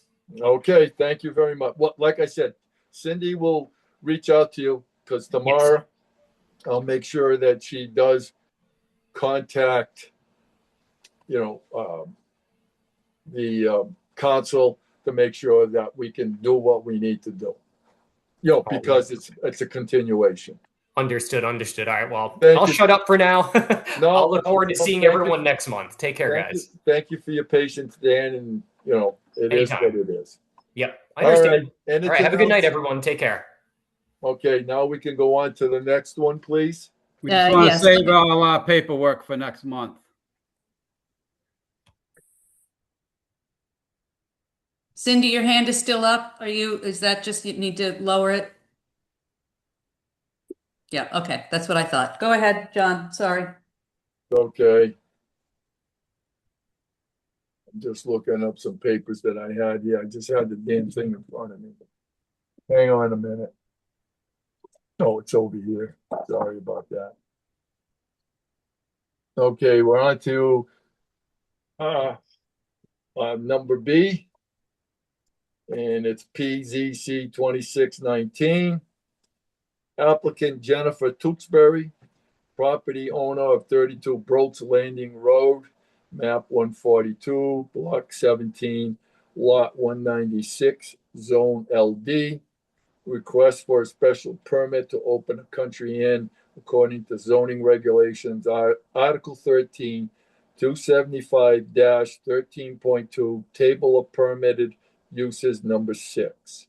I need a motion to open to a public hearing. I move we open the public hearing. Second it. I will second Steve Nickerson. Thank you. I'll call your name off and just say yes. Brian Canoia, Yes. Brian Canor, yes. Brian Santos, Yes. Dan Bennett, You're on. Okay.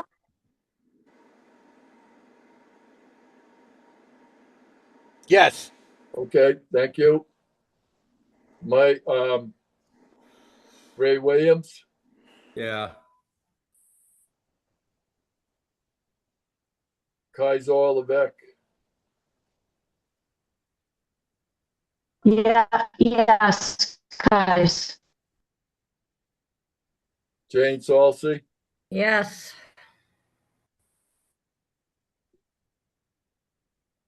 Scott Lapworth. Yes. Motion and seconded passed. Actually, you must be missing some people. I only count 8 here, 7 here. I think Okay. you did not get Santos. Yes, I did. I got Santos. Oh, myself. okay. I just didn't hear it. Okay, John B. Okay, gotcha. so that should do it because Yep, you're all good. I got you. that was me. I'm always the last one. All right. Okay, it's open to discussion with the commissioners, and then we'll take in the citizens. Okay, it appears that Ms. Tewksbury is in representing herself. I presume you would like to hear from her first. Go ahead, Ms. Tewksbury. Hi, my name is Jennifer Tewksbury, and I'm just looking to be able to open up the country inn to help so that it will sustain itself and to just get some use out of it and be able to help maybe some of the local businesses around by bringing in other people into our community.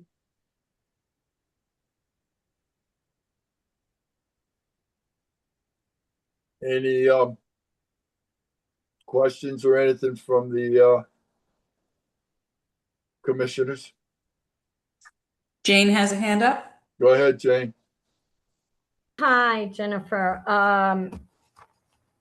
How big is, and I've looked at the things, I'm a tactile person, visual person, I like seeing things in front of me.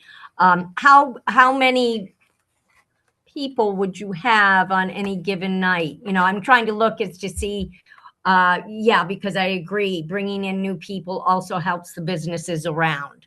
So what would be your max capacity? It's a 2-bedroom Okay. with a loft. So there's enough, it's enough for, a nice family to be Okay. there. Okay. All right. No, that's it. I'm just wanted to get that clear in my head. Thank you. You're welcome. Does anyone have any questions on the write-up that I sent to you on the application? This is Cindy, the CEO. I did a thorough write-up of Article 4, A, B, and C. I would, Cindy. Yes, please. No, I asked you if you had any questions. Oh no, can you just go through it though? It's 3 pages long. Oh, never mind that. Give us Okay. give Yeah. us a brief Okay. description. All right, so section A, you've got 1 to 14, 1 to 13, 14, sorry. Most of them are NA, non-applicable because the structure was already existing. I will say that there was a house there, they did tear it down and they built a new house and they got all the proper permits for that. I definitely checked that through the permalink and they got everything they needed to rebuild the house. So a building originally designed as a residence that is converted to use as overnight accommodations for transit in exchange for compensation. This is the definition of a country inn. A country inn may not be owner occupied, but it may not be part of a hospitality group or franchise, which they're not doing. A country inn may include an area for food and beverage. And obviously, there's a kitchen there, so they would be doing their own cooking. And they may provide mother meals and provide personal service and be open to the general public. So it's 0.31 acres. They were the nearest boundary was notified. Let's see. And they got 2 letters. So, and zoning permit. So this the second section is B, zoning permit with site plan review. A lot of NAs not applicable to it. There's photos there, 1 to 4, and it shows the existing building and the areas and the parking area. And there's an extra picture there that Jennifer sent over that shows space for, I believe it was 3 parking spaces, Jennifer, you said? Yeah, it's up to 3 cars. Okay. And NDDH stated that they did not, and if this is a capacity like an Airbnb, then this office does not require anything from you. A B100 is not required. So they've already gotten their approval for, you said it was 2 bedrooms and a loft? Yeah. So you got the approval for that already. Yep. NA, it's not in FEMA. And that's it. Section C of the special permit process. All of those requirements were not applicable to this application.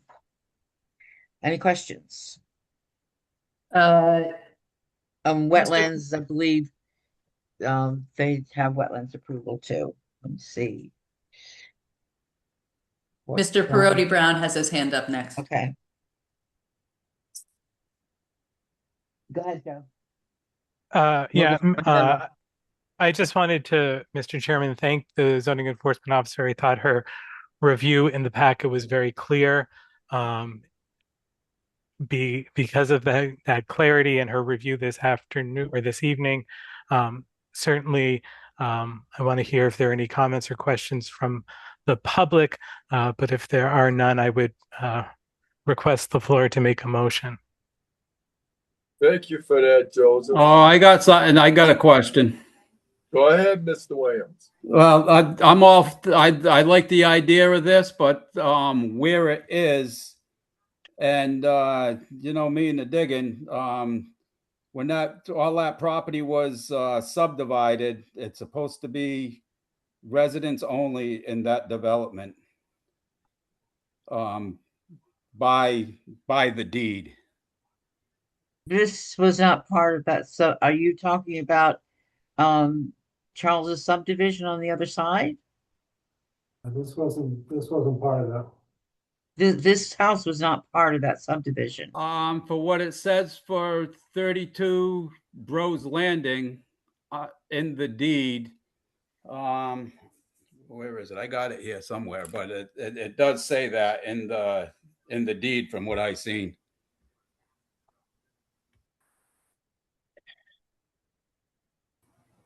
Cindy, did you check do you go back to the deeds to see No. what? No? Okay. No, I don't go to the deeds because I know that this piece of property was not part of that subdivision that you approved a couple of years ago. Few years ago. This was in 1956, I think it was actually. 19 what? 56. That's when they tore down. Mr. Chairman? Hang on a minute, Tara. Yeah.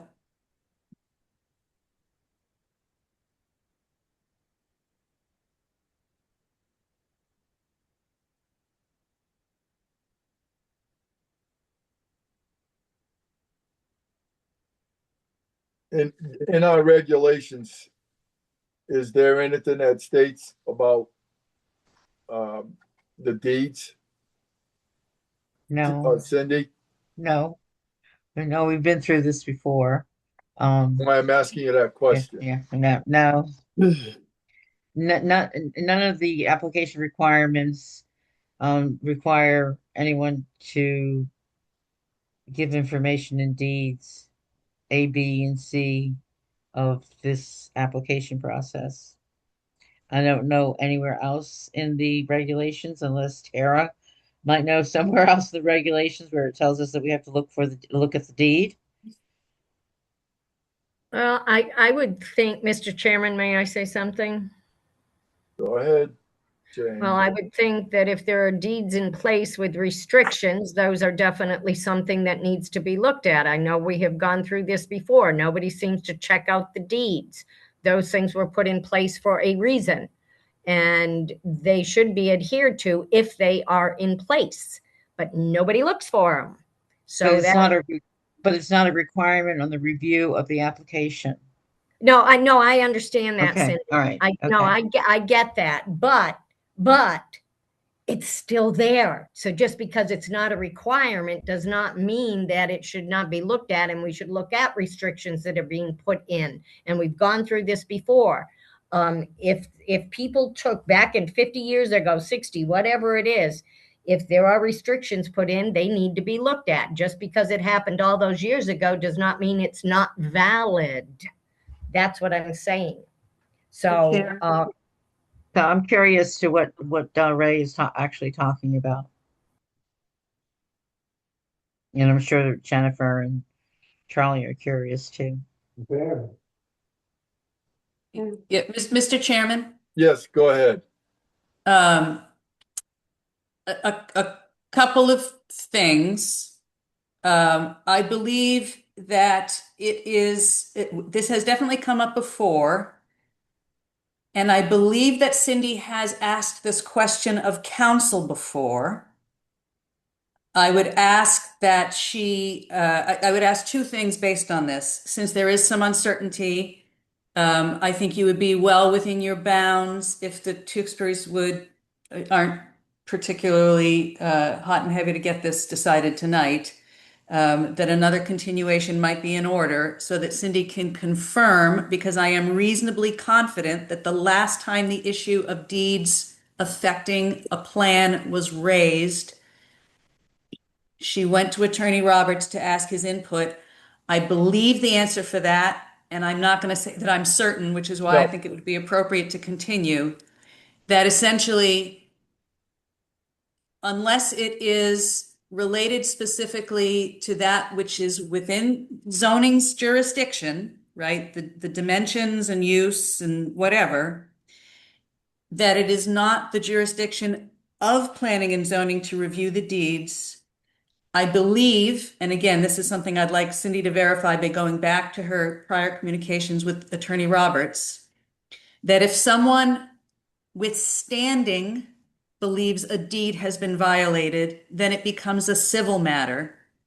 But the approval of the application is based on the language of the zoning regulations exclusively. Now, I'm not going to say that I'm 100% on that interpretation of whether the deeds apply, but that sounds very familiar to me, and I'm pretty sure that Cindy has walked this path before. Yeah. Hang on a minute, Tara. Cindy, didn't we have this situation? It was a couple years ago, maybe 3 tops. Yes, if we were in the building, I could go in my office and find the I paper. know you're so. not in the building and all that stuff, but yeah, sometime tomorrow, when you get a chance, because you got other things you need to take care of, be greatly appreciated if you look this up to see what the response was from council, because we don't, if we already had this question asked and you got an answer to it, then we don't need to be getting in touch with council and spending this money if we already had a situation. So we need to look at that first, review it for ourselves, and then we'll go from there. So my suggestion would be that we take, and if it's okay with Ms. Tewksbury, I apologize, that we should continue this till next month's August 24th meeting until we can get a good clarification of what has just been brought about, so we can address it correctly. May I say something? Yes, go ahead. So I just need to ask Kara if I put everybody, if I close this screen, I won't lose it. I can get onto my email, and then I can put his name in there and probably find it within 5 to 10 minutes if you people have more questions of the Tewksbury. Cindy, it would be a good idea, but we need to move this meeting on. Okay. Well, but you're asking them to extend their request to next month for something that is not a requirement of your regulations. That's my only response to it. So if you want to give Cindy the time, John, if you want to give Cindy the time, Joe just lowered his hand, but Jane has a hand up, and there is a member of the public, a woman named Roberta, who would like to make comments. So that might give her enough time to accomplish looking that up. Okay. It's Roberta, correct? Ms. Roberta, or just that's your first name? Roberta Trombley. Okay, I gotta have the last name and your address, please. Okay, I live at 34 Bros Landing, right next door to the home that they're discussing. Correct. And I'm sure they've gone through all the proper channels. And I just want to let the board know that I support them totally. I live right next door. This family has done more to improve this neighborhood and this road the whole time I've lived here for 14 years. So I am offering my support for this. I think it's a good thing for them to be able to do. That's all I want to say. Thank you. Thank you. All right. Anybody else? Yeah, Jane's got a hand up again. Go ahead, Jane. No, I will be interested to see what Tara comes up with. I don't like, even though it's not in our regulations, there's a lot of things that aren't in our regulations that should be there or not should be there. I don't like going against a deed. So then maybe this is something, Tara, heads up to you that we can start putting back into the regulations. Just because it's not required by our regulations does not mean that we should literally ignore a deed. That's all I want to say. Yeah, I take your point, Jane. But again, my recollection of the prior communication with council is that it's just plain old not in the Planning and Zoning Commission's jurisdiction. It may be that I'm incorrect about that, and it's Cindy's research into her past communications with council that we may have. Yeah, but a deed is a legal document, and that's what I object to, ignoring a legal document. And there's been a few occasions where the council has not been right on several things. So a deed is a legal document, and I think we need to look at this further, and not necessarily with this issue tonight, but we do need to look at this. Deeds are legal documents, and we should not be ignoring them. End of statement. Thank you.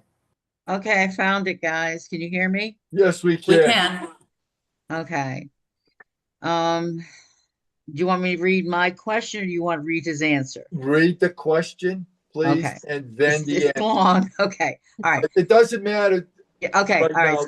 September Okay. 23rd, 2025, at the PZC meeting last night, one of the commission members during commission comments time questioned who in the zoning office reviews and interprets deeds for easements and conveyance language and other important information for land preservation before signing off on a zoning permit, which is zoning for a zoning officer signs off, or on application, site plan review, special permit, which is what you're doing now.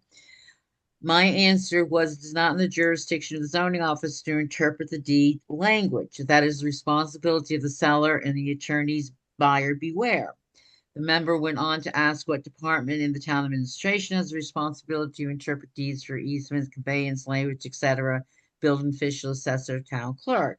Again, I stated in my recent conversation with the town assessor, state statute does not give their department the authority to interpret deeds. I'm not aware the building official has any jurisdiction.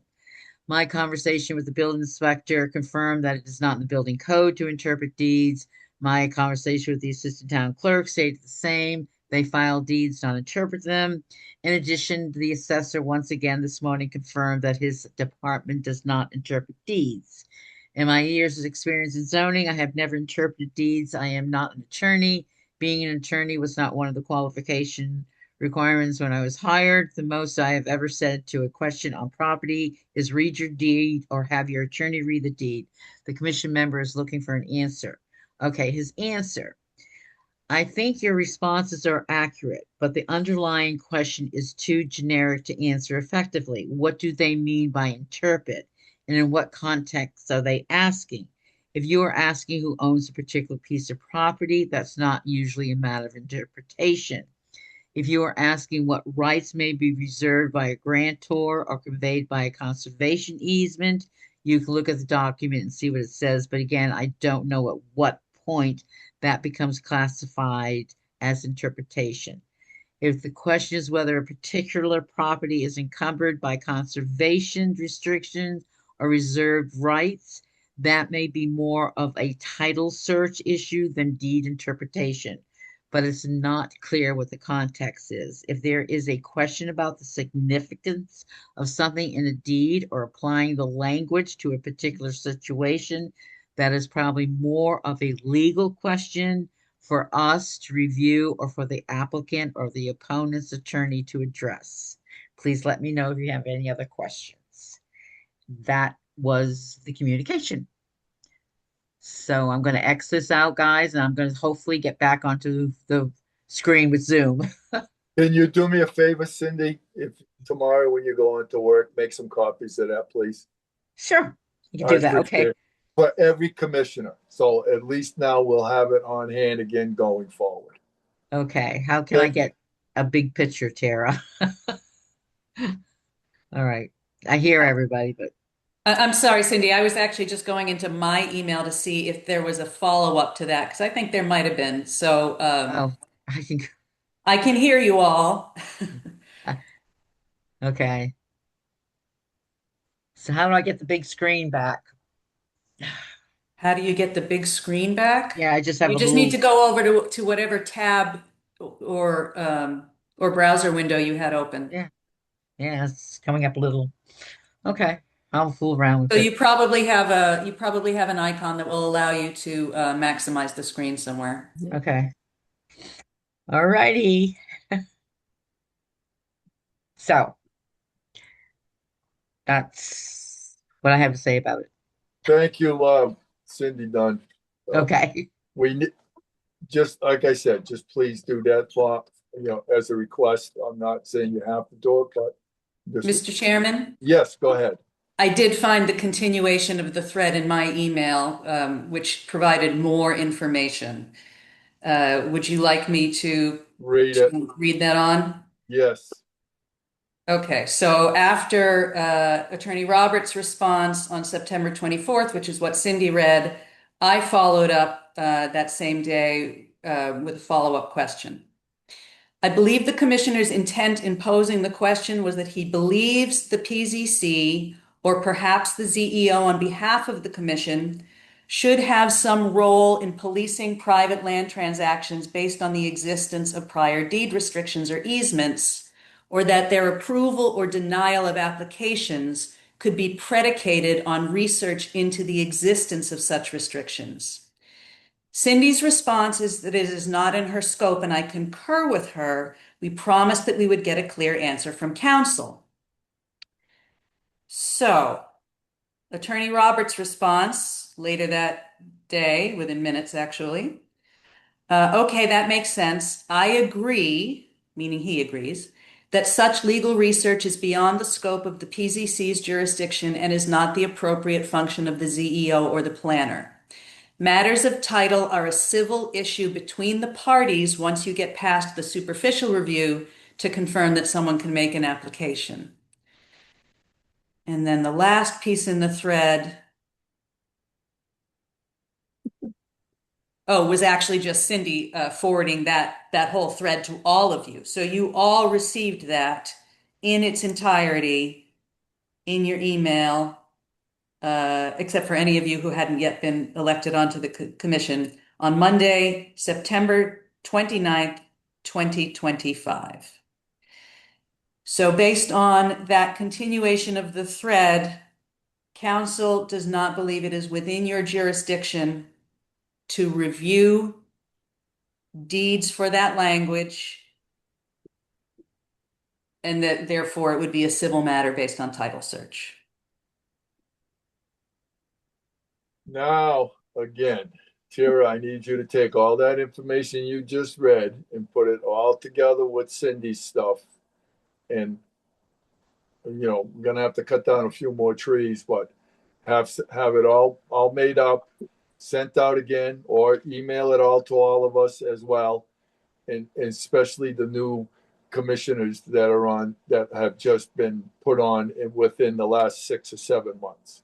So I'm happy to do that, John. But I think Cindy's point was if we were able to identify council's opinion while the Tewksburys have an application in front of you, yep, that she believes it's appropriate to act continue. on the application at this evening's meeting. That is, of course, at the commission's discretion, but I believe that was the point she was trying to make. Yes, Okay. it was. Yes. Thank you. Thank you, Chair. Oh, what's that, Cindy? I just said thank you, Chair. Okay, commissioners, how you want to handle this? Joe has his hand up. Go ahead, Joseph. Mr. Chairman, again, assuming there's no further comment from the public, I'm ready to make a motion. I see no other hands up. Based on this conversation and the review by the zoning enforcement officer included in our packets, I move to approve application 26. You have to close the public. You have to close the. I'm sorry. I move to close the public hearing. Thank you, Tira. Okay, that'll come up next round. Yeah. My apologies. Motion by Joseph Brody Brown to close the public hearing. I second that. Who's Dan Bennett seconds. I got it. I almost forgot his voice, so that's why I double checked. Okay. All right, I'm going to give you a call off your names. Just say yes to close the public hearing. Brian Canoia. Yes. Brian Santos. Yes. Dan Bennett. Yes. Jane Salsey. Yes. Ray Williams. Yeah. Kaiser Levesque. Yes. Joseph Parodi Brown. Yes. Steve Nickerson, Yes. and Scott Lapsworth. Yes. Passed. And you, sir? And myself. Well, I already put my check mark down, but and me. So it's passed. All right, we're gonna be on to the next one. And that is application PZC 2021, applicant Green Valley Self Storage, Wait a minute. LLC, Zachary Labonte, property owner of 72 Main Street, map 169, block 88, lot 65A, 3.2 acres, to expand storage rental facility to 3 new buildings. Zoning regulation, Article 4F, Section 2-27. Now I need a motion to open it to a public hearing. Motion? Mr. Chair, this is Joseph Brody Brown. I move to open public hearing. Bill Brody Brown. Second? Steve Nickerson. Second it. Oh, I'll go second. ahead. Go ahead, Jane. You got it. I don't care. I'll second it. Seconded. I'm gonna call your name off again. Just say yes. Ryan Canoia, Yes. Brian Santo, Yes. Dan Bennett, Yes. Jane Salsey, Yes. Ray Williams, Yes. Kaiser Levesque, Yes. Joseph Brody Brown, Yes. Steve Nickerson, Yes. Scott Lapworth, Yes. and myself. That you got them all, right, Tara? This time I got them all. All right. Okay, it's open for for the public hearing. I And, believe we'll let- Mr. Labonte is in the room. Okay, Zachary Labonte, you have the screen. All right. Thank you guys so much. I appreciate it. For those of you that don't know me, my name is Zach Labonte. I'm the owner of Superior Storage at 72 Main Street. Joining me tonight are my surveyor, Paul Terwilliger of PC Survey, and my engineer, Norm Tebow of Killingley Engineering. They'll be available to answer any technical questions regarding the site design, engineering, or drainage. I'll keep my presentation brief and focus on the highlights of the project. Zach, does that mean you want me to screen share that now? Yeah, please. Okay, give me a second to, where is my screen share? There we go. Do you guys have that? Yes. Okay, now I do. Okay, so Zach, just let me know when you want me to advance the screen because it's a PDF, so I have to scroll. Okay, perfect. Yeah, you can go to the next one. Yep. All right, so Superior Storage, we've been serving the Thompson community for the past 2 years, and we're incredibly grateful for the support we've received. We've made it a priority to support local youth sports, donate storage space to local nonprofits, sponsor community organizations, and I'm honored to serve as the president of the Thompson Business Association. We take pride in operating a clean, professional facility, being a good neighbor, and continuing to invest in the Thompson community. Next slide.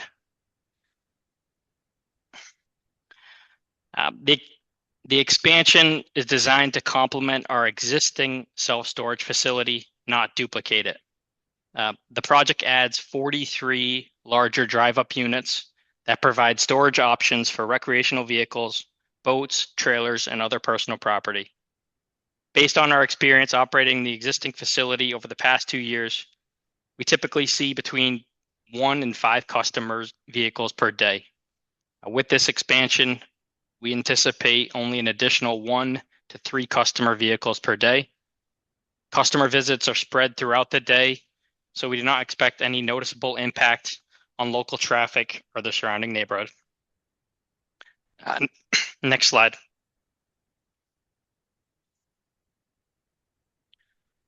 This slide shows the overall site layout. The expansion consists of 3 new buildings that have been positioned to fit naturally within the existing property. The design maintains safe traffic circulation, existing operational, and a professional appearance while utilizing land that's already owned by Superior Storage. Operationally, nothing changes except providing additional storage options for the community. Next slide. I'll keep this brief because Norm can answer any detailed engineering questions, but a full drainage study was completed by Killingly Engineering. The project includes professionally designed stormwater management to maintain appropriate runoff and protect neighboring properties.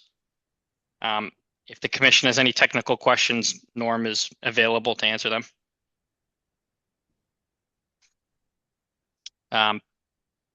Next slide. That was submitted with it. So this is simply the full drainage plan for reference, if anyone has any questions. Next slide. So this is a lighting plan.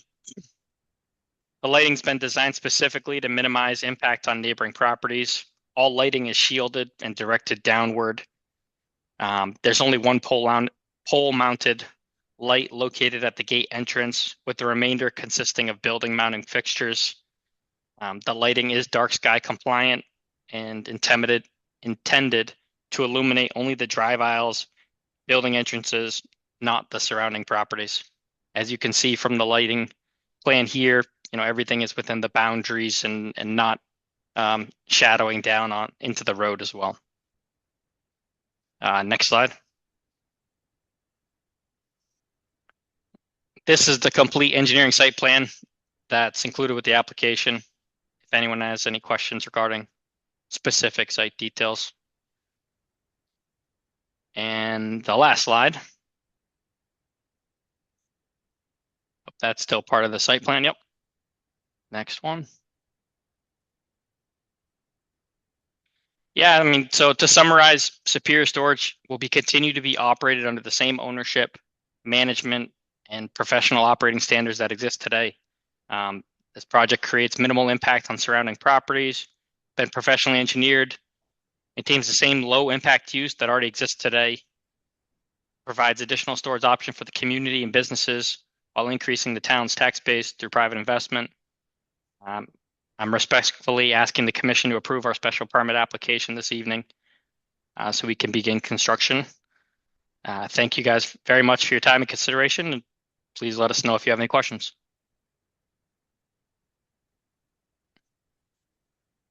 Any questions from the commissioners?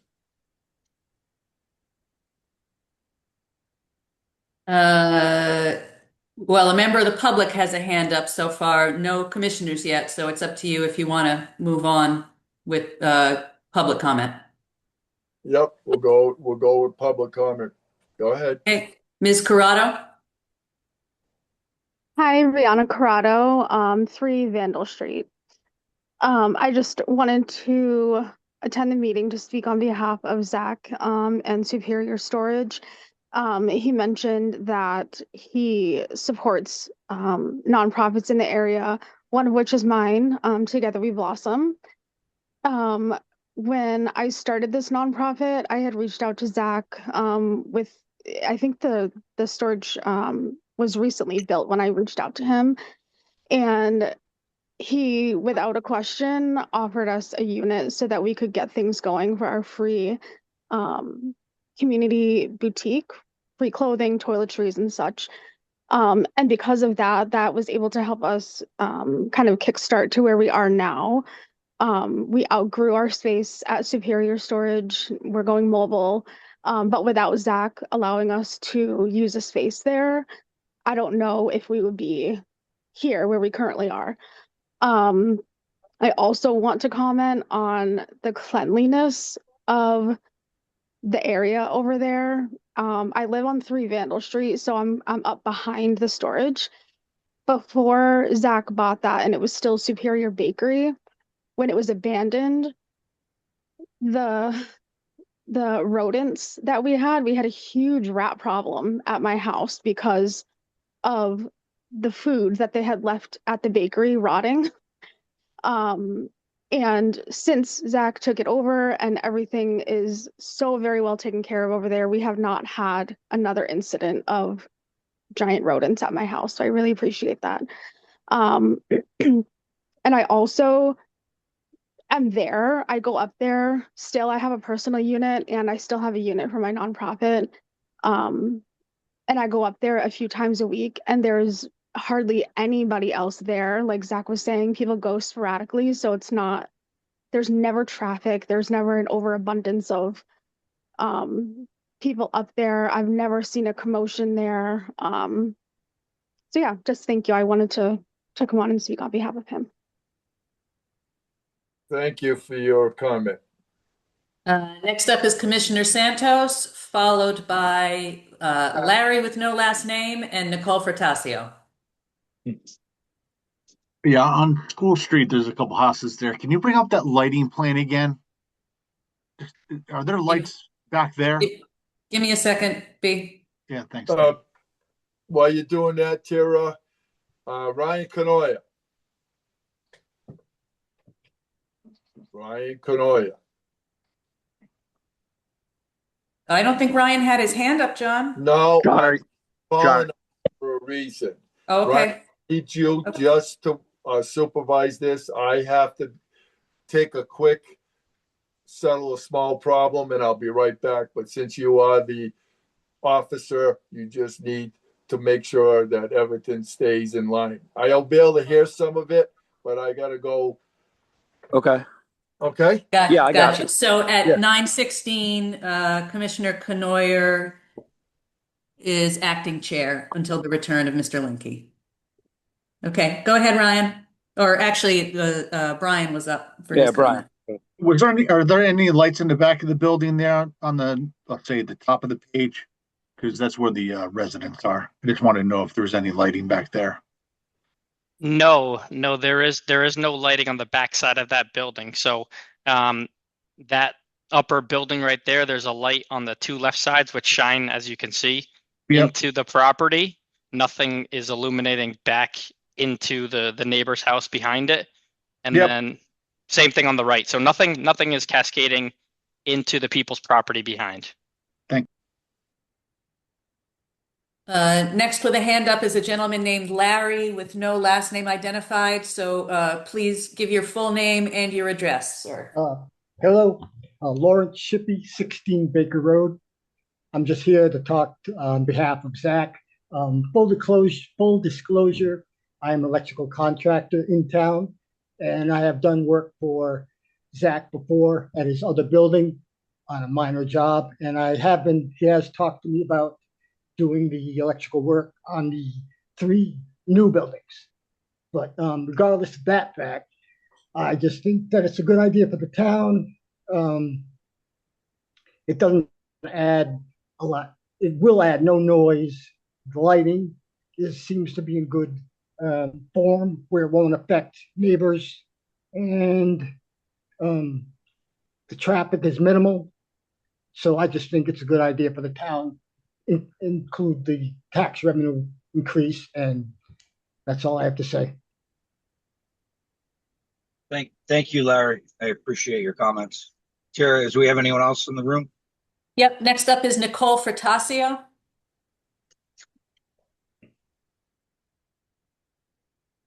Nicole, you're on mute.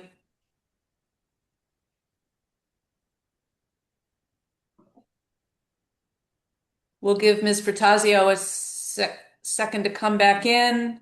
Next up is Cindy, then Brian, I believe Brian Yacino, and Tom Gibo. Go ahead, Cindy. Okay, I just wanted to ask Zach a couple of questions.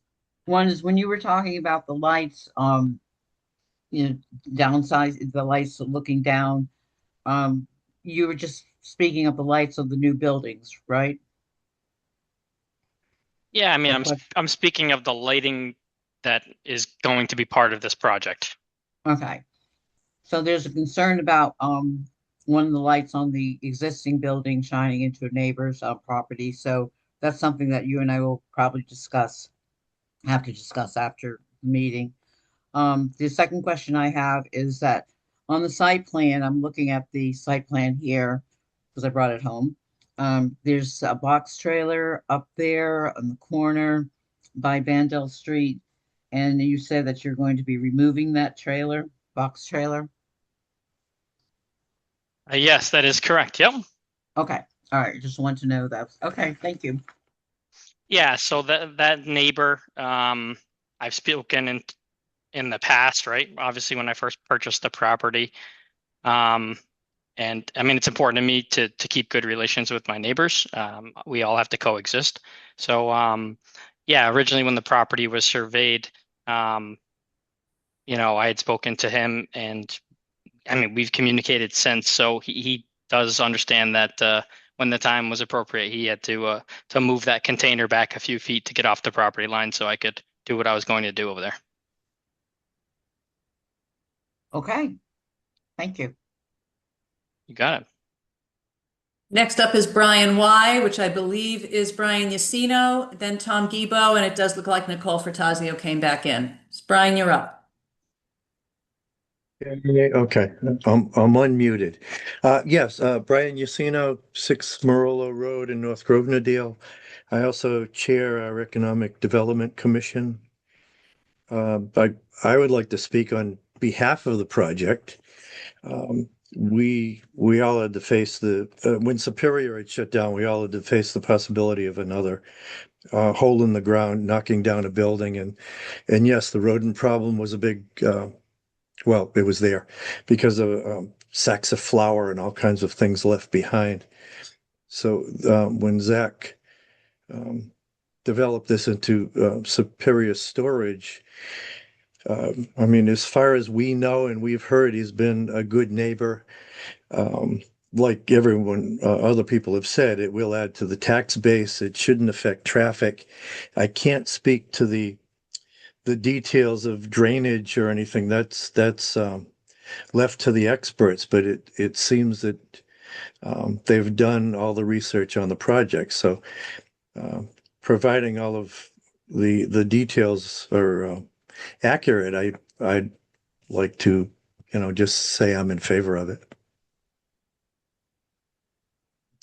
And that's it. Next up is Thomas Gibo. Is it Gibo or Gilbo, Tom?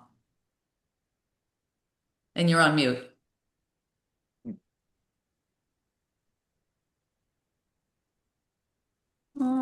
There we go. There we go. Finally, I figured it out. It's Gilbo. Gilbo. I'll remember that going forward. Tom Gilbo, 32 Emil Drive. Also an EDC committee member. And I think Brian pretty much summed it up pretty good. Mr. Labonte has done his homework on this. I do believe he is an asset to the community business-wise. And I am absolutely in favor for this.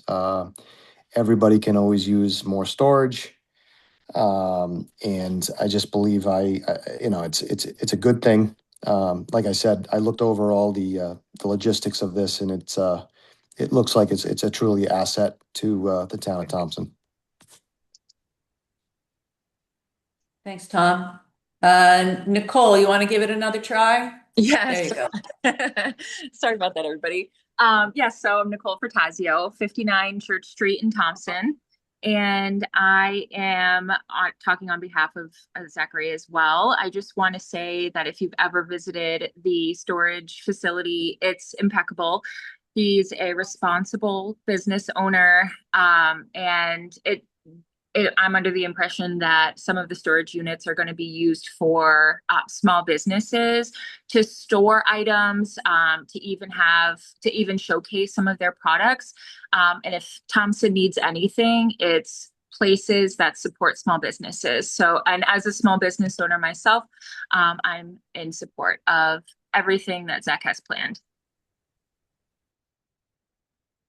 Thank you, Nicole. Mr. Canoyer or Mr. Lenke, if John is back, whoever's acting as chair, that is all the hands I had up in the comment.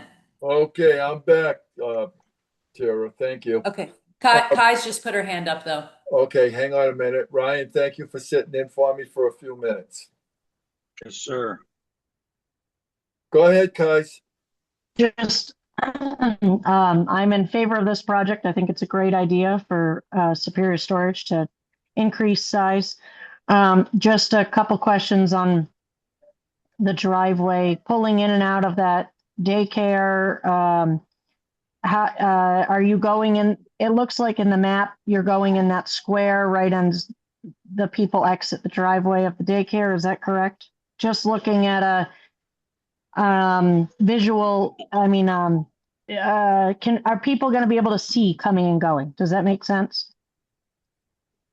Yeah, absolutely. That makes perfect sense. So, it was important to me to get the approval of my neighbors, and buy-in in this project. So I did specifically speak with the owners of the daycare and showed them the project. And I specifically made it a point to, this will not impact their business at all because they do currently utilize my driveway for people kind of coming in and turning into their property. So they'll still be able to continue to do that. The buildings have been offset off of the road, I believe, 25 feet. So there's clear lines of sight. So people entering and exiting the properties, both of them, will be able to do so safely. So Okay, there'll be thank you. no That's all. negative impact on the daycare. Not a problem. Just figured I'd ask. Yep. Thank you, guys. Any other commissioners or people from the I see no other hands up Santos just put his hand up. Go ahead, Brian. Motion to close. I'd second that. I was just gonna ask that question. Brian, motion to close. Ray, second it. Here we go. I'm gonna call. Here we go. Scott Lapworth. Yes, Yes. right? Okay. Yes. Steve Nickerson. Yes. Joseph Brody Brown. Yes. Kai Zorlevek. Yes. Ray Kais. Williams. Yes. Jane Salsey. Yes. Dan Bennett. Yes. Brian Santos. Yes. Ryan Canoia. Yes. And John B. Linke. The public hearing is now closed. We move on to the next one. Discussion of public hearing and possible action. We got P&Z 26-17 applicant Joseph Langlois, property owner of 95 Lethium Road. There is no reason to have a discussion on the public hearing and possible action because it was continued to August 24th. Would that be correct, Tara? Yes, sir. B, application P&Z 2619, applicant Jennifer Tewksbury, property owner of 32 Broads Landing Road. Mr. Chairman, Yes. I move to approve application 26-19. I second. Okay. Who was the second on that? Ryan. Thank you.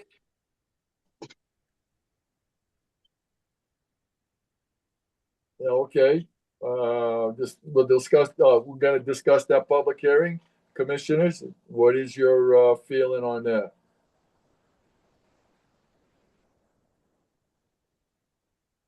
I see no hands up in the participant window. From the commissioners. Well, only the commissioners can comment in this period. That's what I was just asking, the commission. Yeah. Yes, no commissioners have raised a hand. Okay, so then we'll take it to a vote. Okay, I'm going to start with you again, Mr. Lapworth. Yes. Steve Nickerson. Yes. Joseph Brody Brown. Yes. Kai Zorlevek. Kaiser Levesque, yes. Ray Williams. I'm gonna abstain because I'm not putting myself in a place for a lawsuit further down the road. Abstain, Ray Williams. You got that? I do. Okay, thank you. Jane Salsey. I'm abstaining. Got that? I have it. Dan Bennett. Yes. Brian Santos. Yes. Brian Canoia. Yes. And John B. Lanky. Yes. We have 8 in favor and 2 abstain. So it's passed. All right. Now we're off to the next one. P&Z C 2021 applicant Green Valley Self-Storage. I need a motion. I make a motion that we accept, that we pass 26-21. Ray makes the motion. Second. All right. I heard two voices. Which one is first? Ryan Canoyer seconds. Got it. Thank you. Okay. Thank you. Any further discussion? I'm sorry. I just have a very nitpicky question. In the agenda, it was listed as 2021. It is. That's just a typo, right? It's 26. It's a typo. Yes, it is. 2621. Yeah, Okay. yes. I just picked it up tonight. Yeah. Okay, no worries. So gentlemen, will you amend your motion that it's Look. PZC 2621? Well, he did say Yes. 26. Oh, he did. Okay, great. Yeah. Never mind then. Thank you, everyone.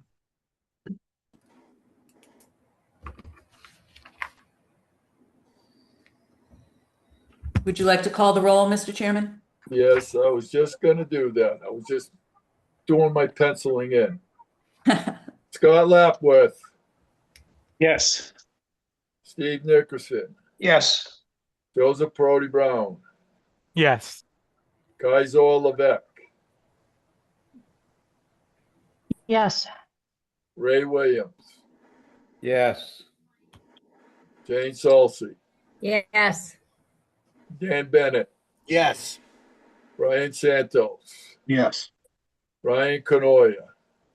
Yes. John B. Lanky, yes. It passed unanimously. Okay. On to the next one. Next issue at hand. Hang on a minute.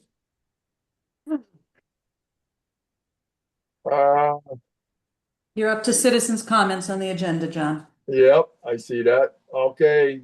Are there any citizens in the comment section of the chat room? Valerie Clark has her hand up. Go ahead, Miss Clark. Valerie Clark, Alm Road. I walked into this meeting with 1 comment. I now have 3, working in reverse order. On the sidewalks, there are Connecticut guidelines regarding sidewalks. And as well, I thought I had heard several meetings ago where there was a strict instruction to the members of the Planning and Zoning Commission that they were not to discuss or meet with individuals while an application was in front of them, and that site walks and that all discussion was to go through the town hall. And tonight I heard individuals requesting private meetings with an applicant, and I think that's highly inappropriate. So I would bring that into question. The other item that I was going to talk about was the neighborhood limited enterprise. And because the subcommittee does not allow for public comment, I did want to say that I recommend for neighborhood limited enterprise, the proposals that the item, I believe it's C3, where it allows unlimited, unannounced inspections of a not only limited neighborhood limited enterprise, but also of a home occ. I think that's highly inappropriate and should be struck from the proposed regulations. And then third, on your regulations, I agree that there should be a facility, and I've talked about this before. It was about a year ago when it came up, and I recommended that you find a way that you are involved in the deed restrictions, because you have heard applications from businesses that aren't real businesses. You've heard applications from applicants who weren't applicants that owned the property. And I 100% disagree with that. I think that you should be reviewing the rules and the legalities of the applications that come before you, and that includes ownership, business entity, actual existence, and the deed restrictions that restrict the use of the property. Thank you. Thank you for your comment, Ms. Clark. Anybody else? Yeah, next up is someone whose on-screen ID is Quadic Town Farm Road. So if that person can just identify themselves by name as well, you're next up. Yeah, this is Ed Schofield, 758 Quadic Town Farm Road. I just want to add in on that last comment that she made about implementing that regulation to due diligence on deed searches with properties when it comes to passing certain applications. I haven't been made aware yet that there's anything being done with my deeded right-of-way down Bros Landing Road. I do know somebody has purchased it recently and has been putting material down to possibly put in some sort of driveway, because I know they own the property to the left of it. I brought it to the attention of Cindy and I believe Tara as well, and gotten the response that it's not really something that you guys, deal with, and that, in future,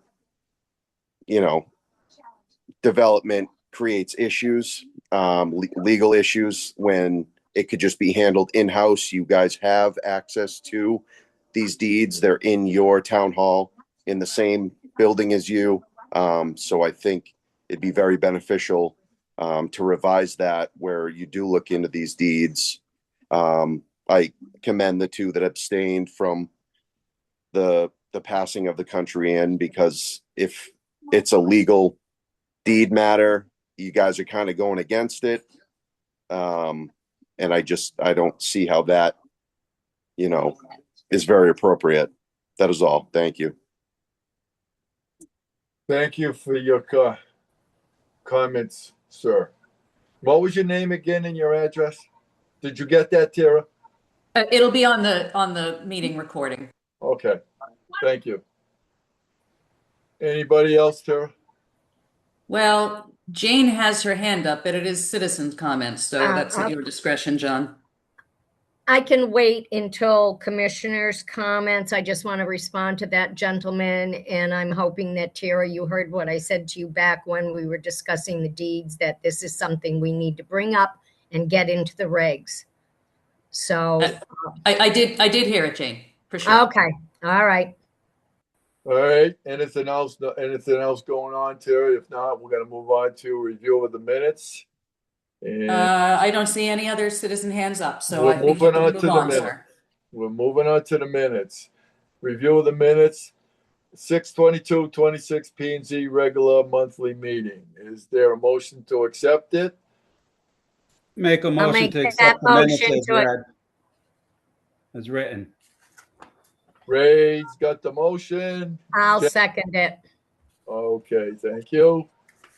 The motion to approve it, not to accept it, to approve it. Approve it.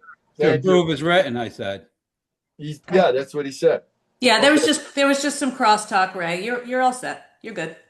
That's what happens when we have crosstalk. Things do get misconstrued. Okay. Is there any, now that the motion has been made and seconded, all in favor, I'll call your name off again, and we do the same thing. Start with you, Steve. It seems to go a little bit easier. Go ahead, Mr. Lapworth. Yes. Steve Nickerson. Yes. Joseph Brody Brown. Yes. Kaiser Levesque. Yes. Ray Williams. Yes. Jane Salsey. Yes. Dan Bennett. Yes. Brian Santos. Abstain, wasn't present. Okay, thank you. Ryan Canoia. Yes. And John B. Linky, yes. Nine in favor, one abstain. Got it. You got that, Tara? I do. Thank you. All right, we're off to B. 7/16/2026 P&Z special meeting. I'll make a motion to accept the minutes as Okay. written. As written. I will second Steve Nickerson. Thank you. Second. Okay. I'm going to start with you again. I'm going to keep starting with you. It's easier. Go ahead, Scott. Yes. Steve Nickerson. Yes. Joseph Brody Brown. Yes. Kaiser Levesque. Yes. Ray Williams. Yes. Jane Salsey. Yes. Dan Bennett. Yes. Brian Santos. Abstain, wasn't present. Okay. Ryan Canoia Yes. and John B. Linky. Yes. Minutes. Mr. Chairman, Yes. I would like to change my vote. I meant to abstain as I was not present that's as right, you well. weren't. Good call. I got it. All right. It'll be eight approved and two abstain. Okay, number 7, applications received for discussion and decision. Number A. P&Z 2622 Robert King and Casey Fleming, property owners of 217 Brickyard Road, map 38, block 87, lot 6B, zone RRAD, 1.84 acres. Request installation and wiring of both a roof and ground mounted 31Q 24 kW grid tied solar PV system consisting of 71 HINT 44 ONF DK modulars according to the zoning regulations, Article 14, 275-14.5.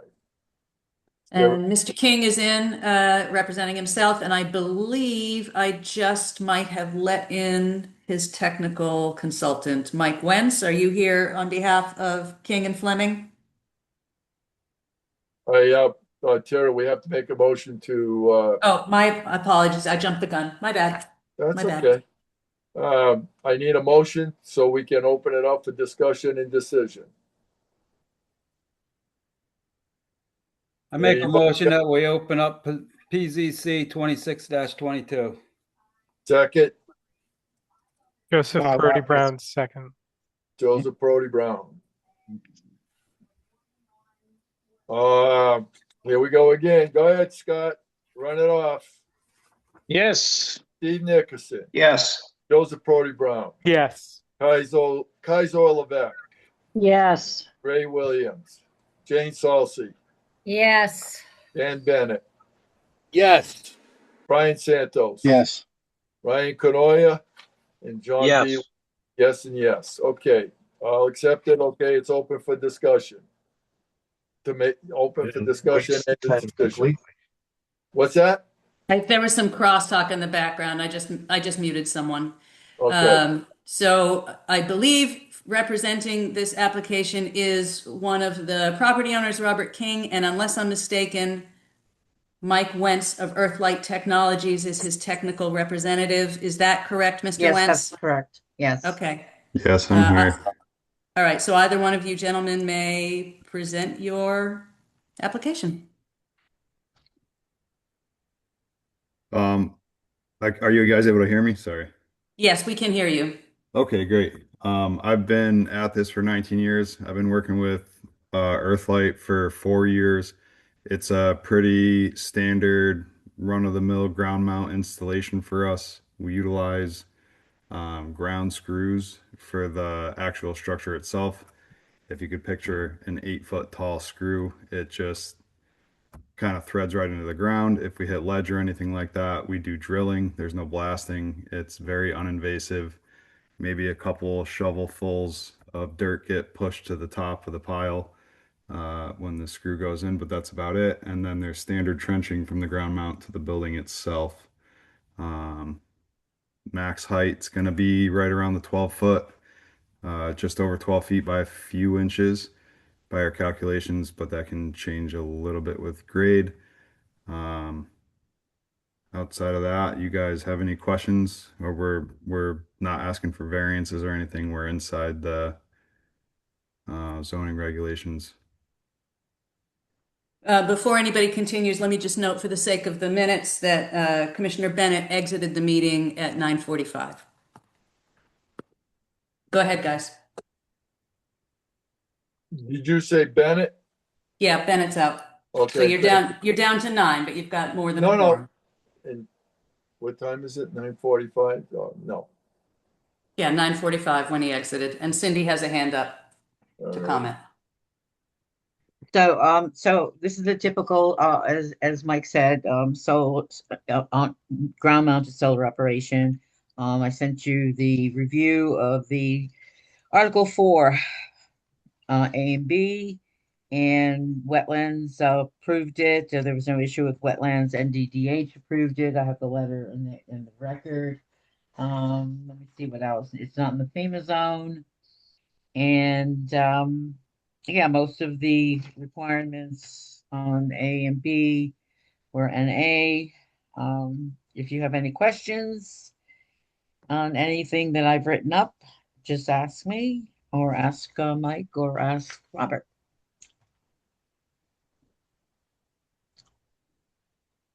What my question will be to them is the ground mounted is going to be how many feet away from the from the line, the boundary?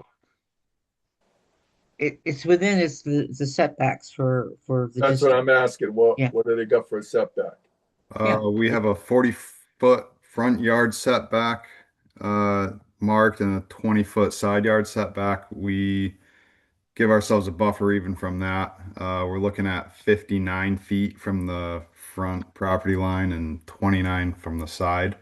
So we're 9 feet beyond the side setback and we're 19 feet beyond the front setback. Okay, that's all I wanted to know. Thank you. Yes, sir. All right. Is there anything else? Any other questions? No other commissioners have a hand up at this time. Okay, thank you. So if we, there we go. So no further discussion and everything. We'll take it to a vote. Mr. Perotti Brown has a hand up now, which might be a motion if I'm going to guess. Go ahead. Oh, go ahead, Joseph. That's correct. Mr. Chair, I move to approve application 26-22. Second. Okay. Who was the second? Brian? Yeah, sorry. Santos, yeah, gee, thanks. Thank you. Brian. Okay. Any other the comments or discussion on it? I see none. Okay, I'm gonna do it. Here we go again. Let's go, guys. Scott. Yes. Steve. Yes. Joseph Perotti Brown. Yes. Kaiser Levesque.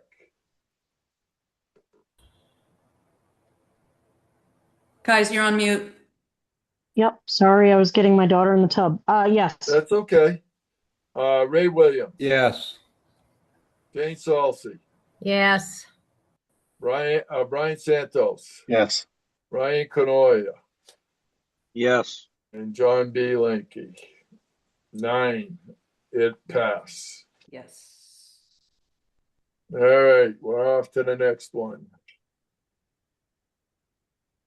PZC 26 applicant Patricia, 2625 applicant Patricia Rosinski, owner of 0 Labby Road, map 95, block 27, lot 17, zone RRAD, and inactive gravel operation renewal permit, zoning regulations 2012, Article 9, Section 5, F1 gravel, bank earth removal, earth processing.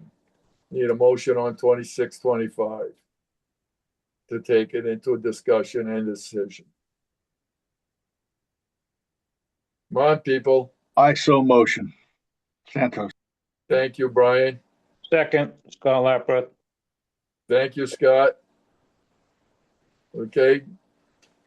What's the decision? This is pretty much up your alley too, Brian. Well, you've been taking a roll call vote on those motions. I'm sorry. What's that?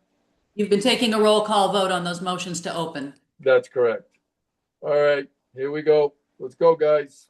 Start with you again, Scott. Let's go. Yes. Steve. Yes. Joseph Brody Brown. Yes. Kaiser Levesque. Yes. Ray Williams. Yes. Jane Salsey. Yes. Brian Santos. Yes. Ryan Canoia. Yes. And John Bielanke. It's in motion. Okay, now we can go up for discussion and make a decision. So, And Ms. Rosinski is in the Zoom room and just took herself off mute. Okay, you have the screen time, Ms. Rosinski. Thank you. Patty Radzinski, 196 Labby Road, for renewal of a yearly gravel bank at 0 Labby Road. Would you like me to speak, John? This is Cindy. I didn't know if she had anything else to say, but I'll turn it over to you. Okay, so again, since I've been here, this is a renewal of an inactive gravel operation.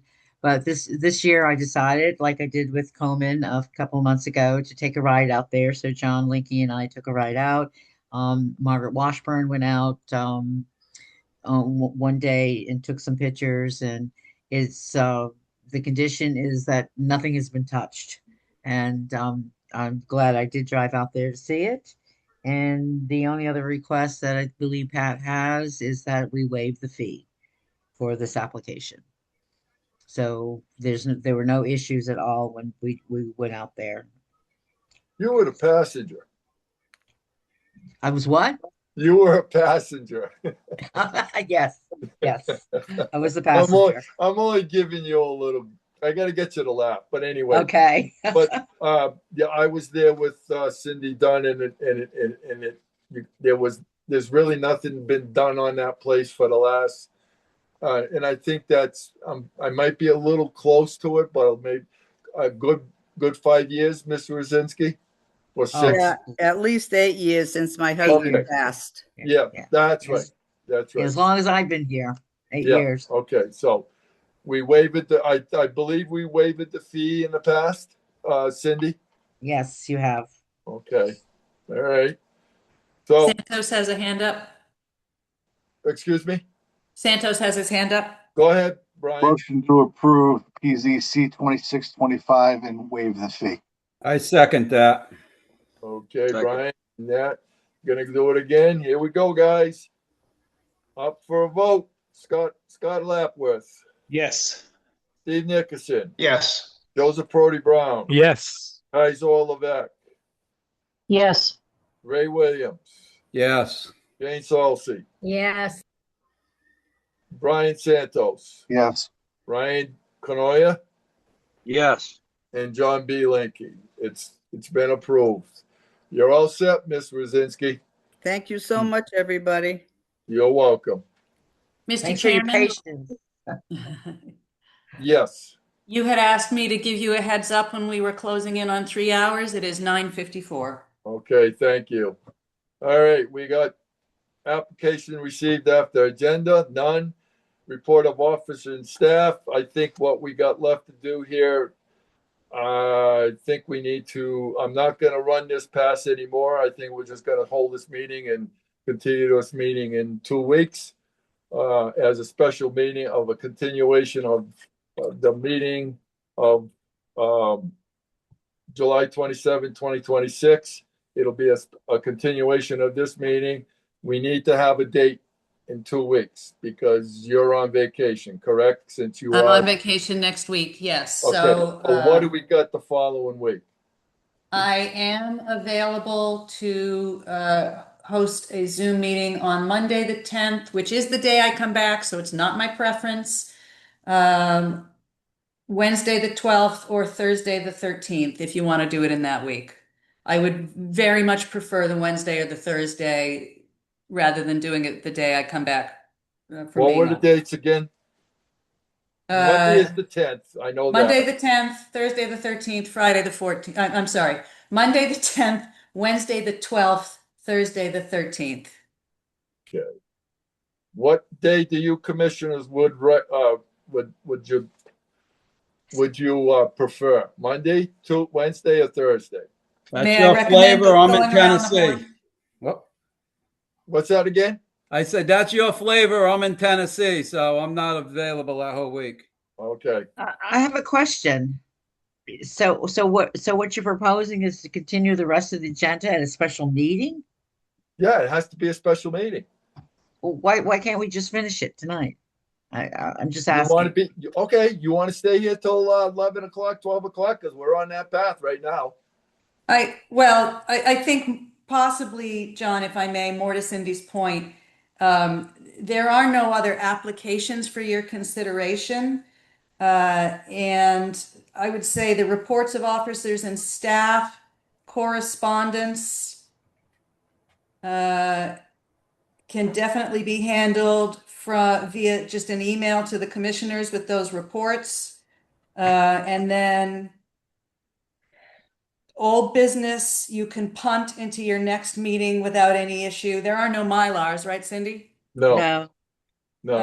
So really, it's just the new business is the only thing that might warrant any kind of continuation. And I don't know what the nature of that is. Cindy would have to tell you.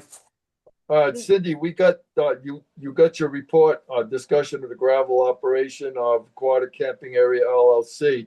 So if the commissioners right now would like to get past 9 and 10, which is correspondence, everybody's got that in their packet. Report of officers, result of the NL workshop, which you can send out to us, correct? Yeah, I mean, I've already sent out the Yes. summary. So really, it would just be sending out what I've been working on following last week's subcommittee meeting, which I should have ready for you before the end of the week, and then setting a date for the next. We can do that via email. Would the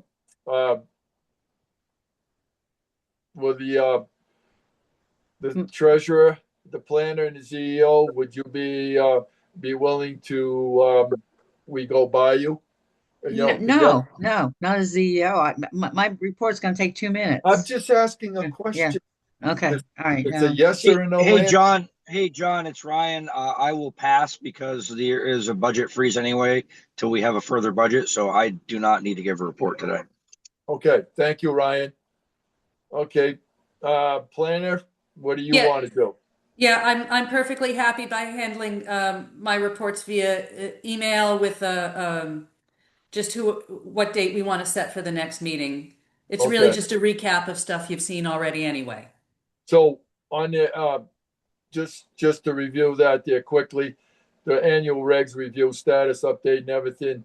The week of the 10th, Ray Williams will be out of town. So the following week after that, what days would be open?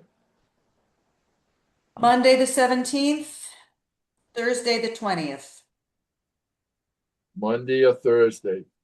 Is any of the commissioners have anything, the 17th, the Monday if you want, or the 20th, which is Thursday? 20th would be better for me.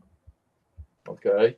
How about No, that's why I'm asking my commissioners, what is going to be the best day for you on the 20th? That would be. That's a Thursday. Yeah, it's a Thursday. John, can I just recommend going around the horn as if it were a vote? Because then everybody will have their preference and we'll see the majority. All right. I'm going to start with Scott. 20th is fine. The 20th is fine. Steve. 20th works. Joseph Brody Brown. The 17th is better for me. Okay. Joseph is 17. All right. Kaiser Levesque. Either day works for me. Okay. Ray Williams. 20th is good for me. Thank you. Jane Salsa, you said the 20th, correct? Correct. Brian Santos. 20th. Ryan Canoia. I'll go along with the 20th, but either's fine. And I'll go along with the 20th. So the 20th it is. Yep. You got it. Will that affect you, Steve? Steve Nickerson? No, I don't believe it will. You mean with the WPCA? Yeah. It's going to be a 7 o'clock. It's going to be a 7. What, I don't know what time. Yeah, the WPCA goes from 5 to 6, so I should be okay regardless. Yeah, we're going to, it's going to be a 7 o'clock meeting and it's going to be on Zoom for that. Yeah, I'm good. Thank you. That would be correct, Tara? Yep, I got it. So I'm inking it in my book right now. PZC subcommittee, Thursday, the 20th of August, 7 to 9 p.m. You got it. Thank you. I will have more, since we're spending some time on the topic anyway, I will have what Steve actually requested at the last subcommittee meeting, which is a side-by-side comparison of the PA 25-1 language to the definitions that were suggested. I thought that was an excellent suggestion. I got it almost done today, but I will definitely have that to you guys before the end of the day on Thursday. Tara, could I ask you to add something else to that? Sure. Yeah. Could you add that what the state regulations are? Well, yes, I'm sorry. I should have said that. It's the PA 25-1 legislation and Connecticut general statutes. I've done a side-by-side comparison with both already. Okay, thank you. So yes, Ray, absolutely. So you got everything you need to do right now? I do. Okay, so we're gonna move on to the CEO. Go for it.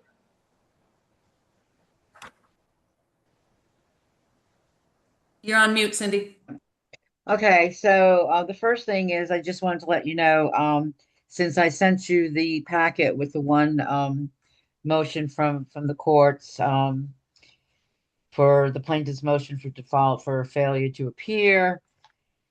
Since then, the 24th, they met again, and the good news, I conversed with Alan, our attorney. The good news is that our recent motions for default for failure to plead against the other 3 defendants who appeared, 1097 Thompson Property, the Azer Group, and David Azer were granted on 7/24. This means we can now move for judgment on these defendants, which they will do next. So that's the update on 1097. The other question I have is, a licensed nail salon operator would like to open a nail salon business on her mother's property at 12 LaPorte Road. She has an accessory structure, which is a Coleman Lantern 17R, which will be stationary on a platform and will comply with the district setbacks, front, rear, and sides. As in previous discussions concerning accessory structure, shed, pods, food trailers, etc., is this an appropriate structure to apply for a home occupation permit and conduct the nail salon business in the accessory structure stationary camper? Is this something that I can go forward with her, or does the camper apply to our trailer regulations that no trailers are properties? If you want to think about this for until August, what did you say, the date 20th? Then think about it. I'll just put her off till then. I think that would be a good idea. Can I get a little bit more information? She wants to open up a nail salon in a camper. It's going to be stationary on a platform on the property. Okay. I'd still like a little bit. Yeah, you'll give us specifics on the 20th, right? Well, this is pretty much specifics, but you can think about it because you think about the discussions that we've had, the different types of accessory structures that we've been allowing for people to put on their property. No, I get that, but I also had Okay. the last meeting that we had, I wasn't keen on businesses going into sheds that are on people's properties. Yeah, no. Okay. Okay. Okay, I have a question. I don't know how to raise my hand on this computer here. Go but, ahead, Ray. Go ahead. Cindy, is this something where the camper should be doing nails in the wintertime? Yes, I'm sure. Yes. Okay, just wondering because of our the camper regulations that not supposed to occupy them in the wintertime. Oh, right. Well, that's only in the Lake District, can you? And this is not the Lake District. This is our RAD district. It's a 21 Laporte Road. I think Ray actually has a different point, Cindy, but it's something that we can talk about tomorrow. Yeah, we need to talk about this more because, yeah, no. Okay. All right. That's it. I'm finished. Okay, Kais has a hand up.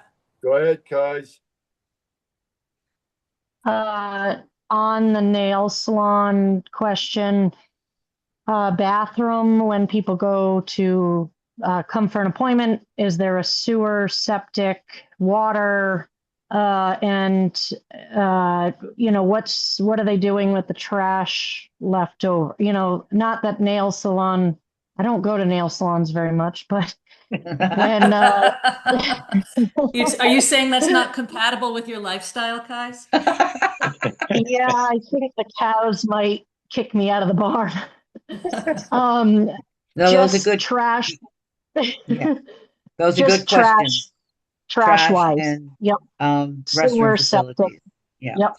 Yeah, I would imagine the restroom facilities, and I would have to ask her, but it's her mother's house that she would be putting it on. I would imagine that would be accessible to her customers. Okay. All right. Thank you. You hope, right? Jane's got a hand up. Go ahead. I'm just, I now that Kai's asked pretty much questions I was going to ask. So, all right. Oh, okay. Look at that.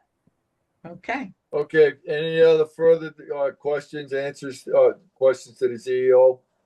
If none, we'll move on to correspondence. Town of Webster Planning and Zoning Decision, 11A Gore Road. Hope you read the thing. Town of Webster Planning Board decision for Town Forest Road. And then C, Town of Webster Planning Board public hearing notice. Okay. Go on to number 11. Signing of a Mylar requires a roll call vote. We have none of Mylars, correct, Cindy? No Mylars, no. Thank you. Old business, Aquatic Camping Area LLC, discussion of gravel operation at 0 Aquatic Town Farm Road. Now, I saw it in the packet. I thought, John, I'm sorry to interrupt you. I apologize, but I thought this was going to be for the special meeting. Well, what did you?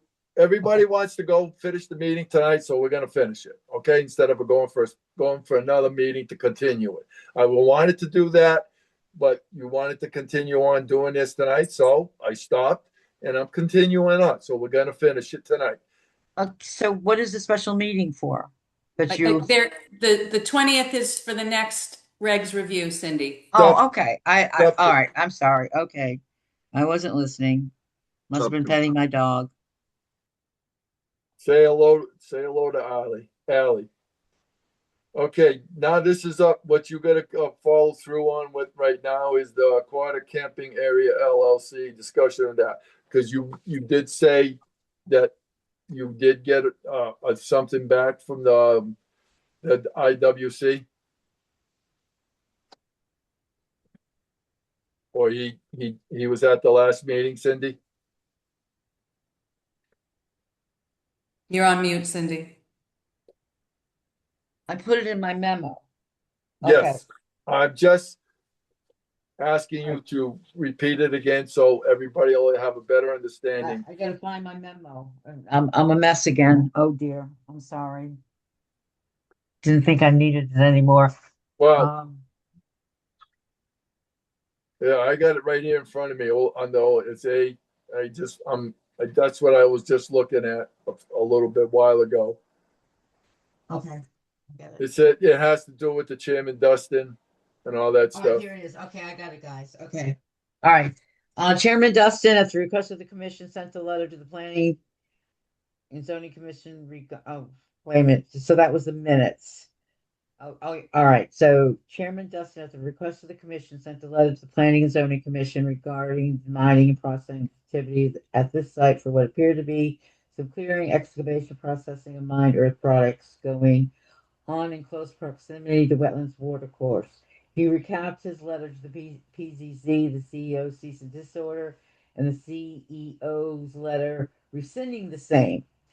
Gary Rawson was given permission by Chairman Dustin to speak on his behalf.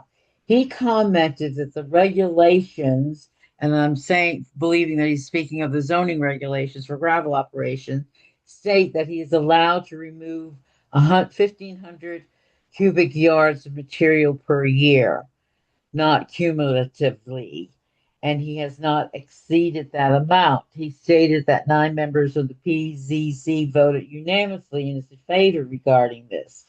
So what I went on to is to quote again the regulations. And then it is my interpretation of the zoning regulation that processing over 1,500 cubic yards of material that the property owner contractor must apply for a gravel extraction zoning permit. This is cumulative. When the threshold of 1,500 cubic yards is met, a special permit for gravel extraction must be applied for, and all gravel extraction must cease until the permit is issued. I would like to send a memo to the Inland Wetlands Commission informing them of the regulation actions that have to be taken when an operation exceeds removal of 1,500 cubic yards, and inform them that Mr. Rawson was incorrect in his statement to the Inland Wetlands Commission on July 14, 2026. So I'm asking you if I can do that. Well, Because, go ahead. Yeah, well, the thing is when we had it on that last meeting, we did give them we asked them those points about the 1,500, and then everything after that we had to change his name, and we also a condition was made that if he was going to exceed 1,500 cubic yards, he had to come in and get a special permit. I think that's correct. That's correct, but he's telling them that it's yearly. If he exceeds that yearly. Well, yearly would be as if he does 1,500 cubic yards in that 1 year, he wouldn't have to come in for a special permit, correct? If he does under 1,500 cubic yards in 1 year, yes, he doesn't have to come in. Correct. But if he does it in 3 months, then he has to come in. And that's why I requested in my letter that he let me know how much he has pulled out. I have periodic. And the other condition that was put into it was that every 3 months that he had to give you a quarterly report of how much material he was doing, correct? Right. Yes. So if it's in 3 months, he tells me he's pulled out 1,490. I would ask him to come in for a special permit. Correct. But my point is, Cindy, is if he only did 300 or 400, he still has to report it to you. That was the condition. Exactly. Yeah. I feel that he misled the Inland Wetlands Commission. Well, members. I'm not going to disagree with that, but I want to make sure that it's clear that when you do send this letter, that not conditions, I just had the word on the tip of my tongue. The things that we set in place, that you sent him that letter after that meeting, within a week or so, you sent him that letter, and he agreed with it, everything that night. That was after you and I went up and looked at everything. Is that correct? Yes, and I also CC'd the letter to the Wetlands Commission, Okay. Then, wetlands agent, and yeah. okay, all right. I still don't believe that that's a sand and gravel operation. He's using he's using that gravel to maintain his property down there. He's not selling it. I don't think that he should have to abide or get a gravel permit, because I don't believe that's a gravel permit, gravel operation whatsoever. And that 1,500 yard thing was brought up. I hate to say it, John, you brought it up. We didn't. The rest of us didn't say nothing about all that. You brought all that stuff up, and we never agreed to have him at that 1,500 yard threshold, or to have to do that every 3 month thing. That was something that you brought up, not the rest of us. You're right. The 3 months is something that I said as zoning enforcement officer. Yes. All right. If I may, Mr. Chairman, I think Cindy's asking for just one simple piece of guidance from the commission, which is just your permission to send correspondence to the Wetlands Commission to correct a statement that was made on the record in their meeting related to the zoning commission's actions. I think that's all she's asking to do. Exactly. I don't have a problem with that.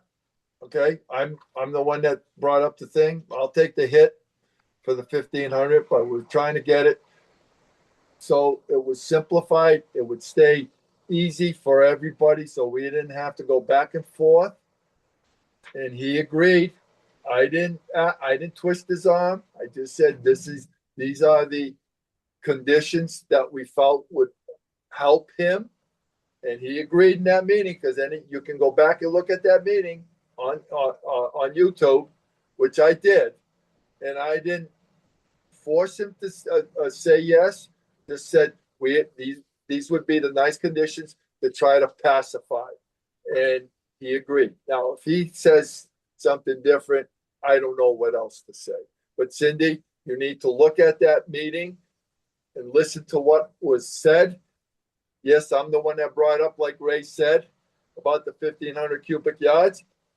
That was because what we have in the regs now, and I think that's one of Brian Santos's thing that he put together, and I thought we were staying within what we have in our regs. That's all. Now, the quarter thing, that was just to help him, to show that he wasn't overdoing it. So inland wetlands or whatever the case may be, nobody is going to get all excited. Okay, where he's doing it is perfectly legal as far as I'm concerned. Took pictures of it. I don't have a problem with it there. He's not really getting near the wetlands. That's all that matters. As long as he stays where he feels that he's got the material to do. That was it. End of discussion. So. All right, Cindy's got her hand back up. Go ahead, Cindy. So I go back to what Tara said. It's very simple. He misled the Inland Wetlands Commission as it being if he only does it once a year. He has to. So I would like to correct that. That's all she's asking. Yeah, then correct it. I don't know. Okay. Just correct it. Okay. Are you comfortable with that, Cindy? Well, I would like for the other commission members to agree. I mean, they're commission members, so. But I guess no one wants to say anything. So basically, you just want to send a letter stating that he misquoted something concerning it.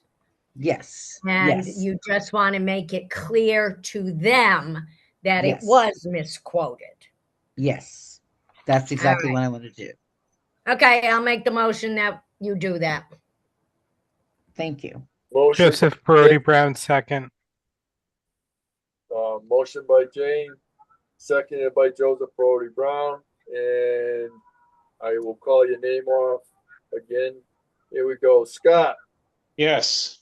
Steve, Yes. Joseph Brody Brown, Yes. Kaiser Levesque, Kaiser Levesque, yes. Ray Williams. I'm going to vote no. Jane Salsey. I'll vote yes. This will clear it up, right? This will be done with it, okay? Because Yes. I don't think that he never should have had a cease and desist to begin with. So, all right.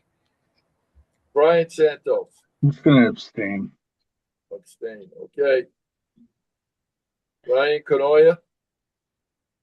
Ryan Canoyer, no. I think it's annually. Okay. And John B. Lanky, yes. Oh, wait a minute. You're saying every 3 months, Cindy? No. Jane. I'm asking them to give me a report every 3 months as to what he's pulled out. So he's pulled out 500 cubic yards in the first 3 months. Oh, so you want a report from him? Right. Yes. All right, I'm changing my vote, John. Wait, No. wait. Before this goes too far down, because I think everybody's getting tired. The vote, Jane, was exactly as what you said it was, which is that Cindy is sending correspondence to the Wetlands Commission to correct a statement that was made by that applicant, right? That was not what was said to him. The conditions of the every 3 months examination of the property is not a topic of the correspondence that Cindy is sending. That's it. Okay, okay, all right. Then my vote stands as is, but I don't agree that he should be giving a report every 3 months. Do you require that of all gravel operations? No, I don't. No. Then it should not be required of him either. It really shouldn't, Cindy. It really shouldn't. Okay. All right. So I was just protecting. That's not a topic of this vote, though. So let's just try to keep it narrow because we're everybody's getting punchy. Okay. So pretty much what we got for account, Tara, is pretty much a pass. But I have 7 to approve Cindy sending the correspondence, 2 noes, and 1 abstention. There you go. Thank you. All right, Cindy, you just need to stick to what needs to be corrected, and the other part about the quarterly thing and everything, we need to review that. I think we might. Thank you, John. Thank you, because that is not acceptable.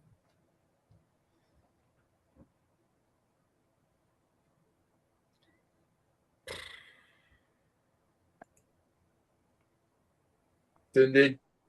I have nothing more to say. Thank you. I said it. Thank you. No, okay. I was just gonna say, just do it. If you need to, you can refrain that from a letter going to him forward that he does not have to come in quarterly to give you what extraction, as long as he sticks to the rest of the conditions. Would that be correct? I will consult an attorney, our attorney. That's a topic. That's a topic for another time, guys. Yeah. Thank you. Thank you. Yeah, that's wrong. Where is my paperwork?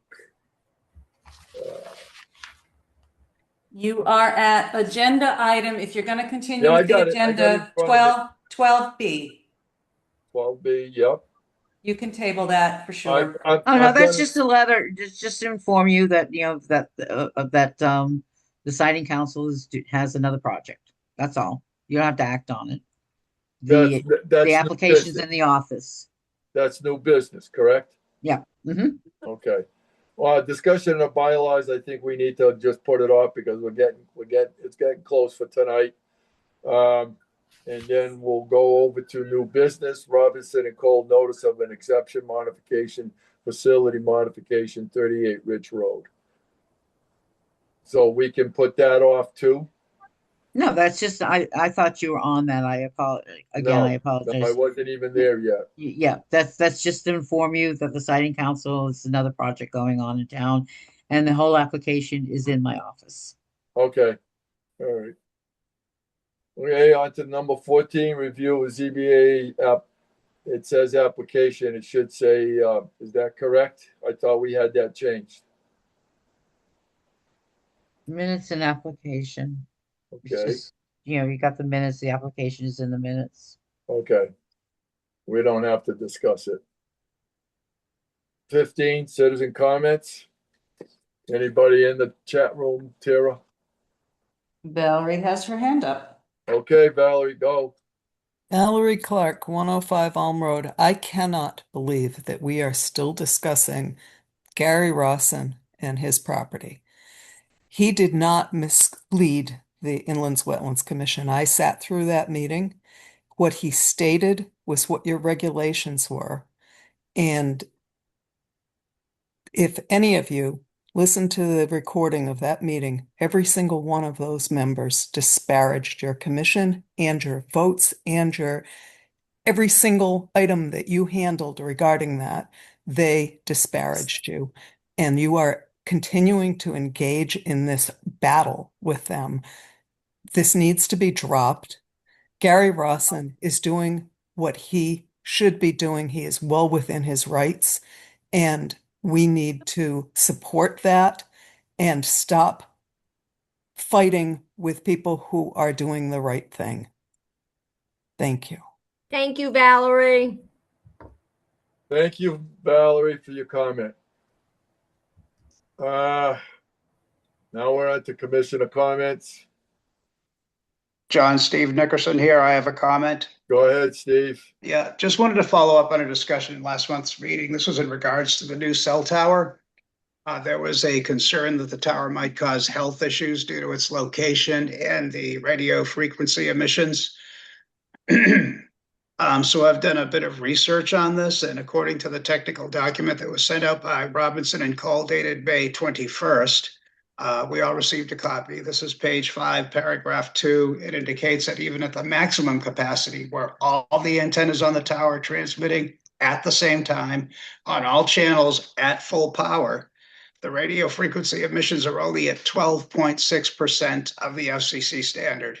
This calculation was taken at what would be the closest point to the tower at the base. So I think this is good news. The emissions level of the tower is very low, even at maximum capacity, 87% below the FCC standard. So hopefully this alleviates any concerns.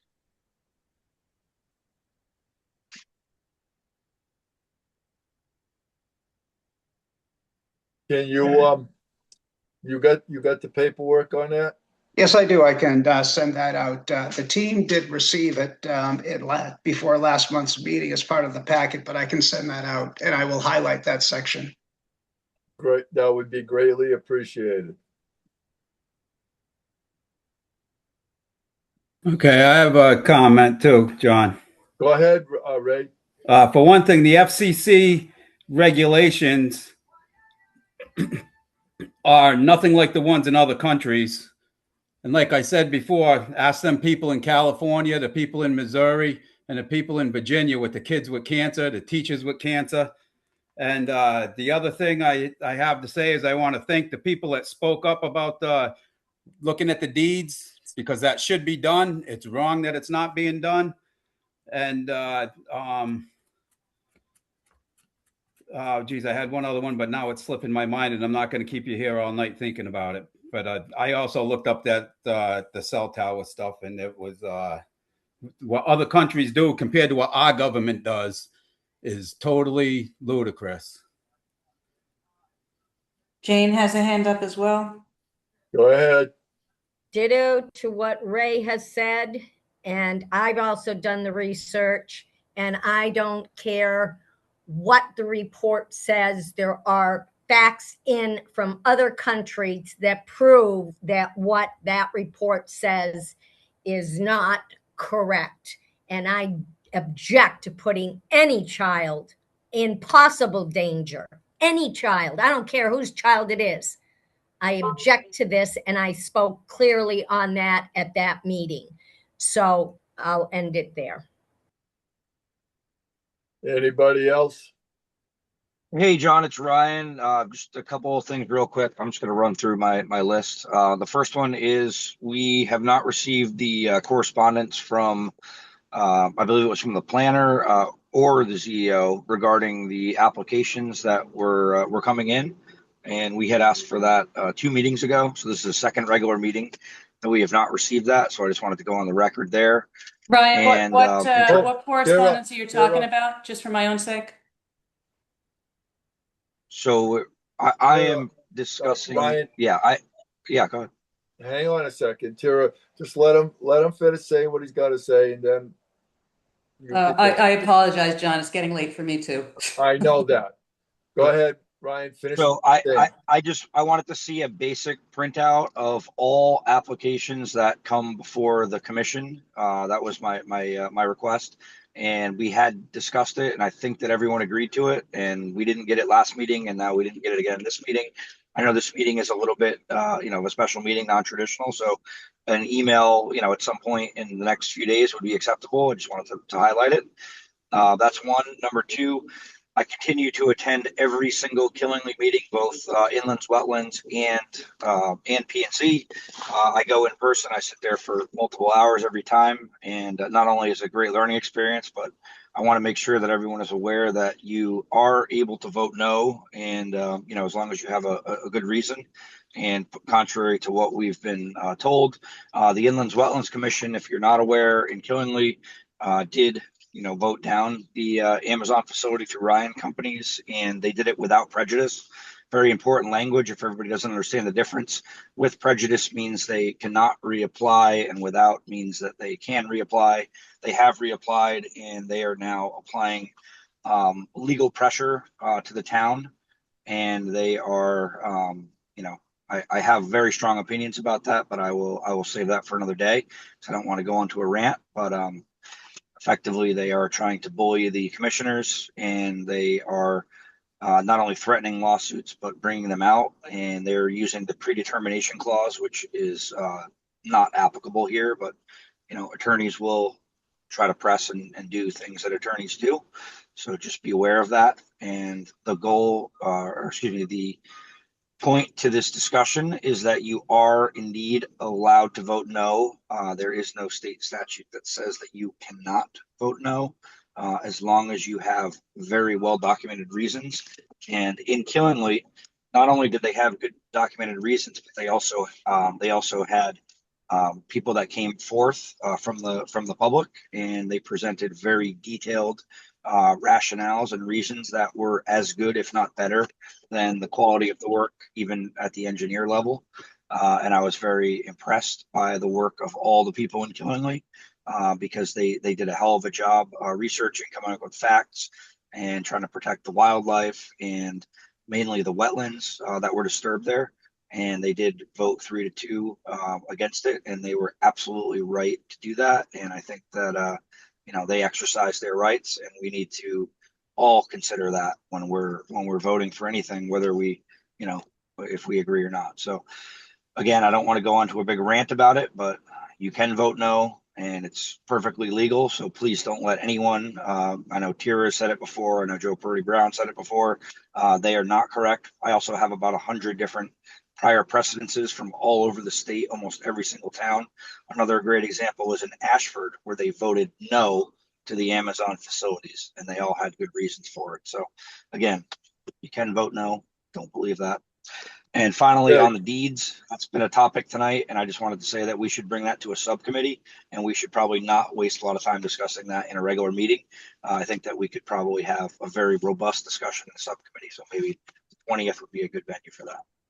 Okay, thank you, Ryan. Thank you, Ryan, for bringing that up, that we are allowed to vote no, because I was the one that was shut down. So thank you, because that's what I found out also. Thank you. All right. Hand up, John.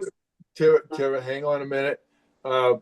Ryan, on your first part of what you said, Tara and I were discussing that already about the information that hasn't been passed, that she was supposed to put together. She's in the process of doing that by my request for you and every commissioner. So she needs a little time because she's got other things that she's looking at and needs to deal with. But she said she will get it to all of us in due diligence. Okay. Thank you. Got to do what I got to do here. But she is doing it. She is working on it, and she's got other things right now on her plate as well. And there's a few other things. But when you with the Killingly, I'm glad you brought that in. I've been to some of those meetings.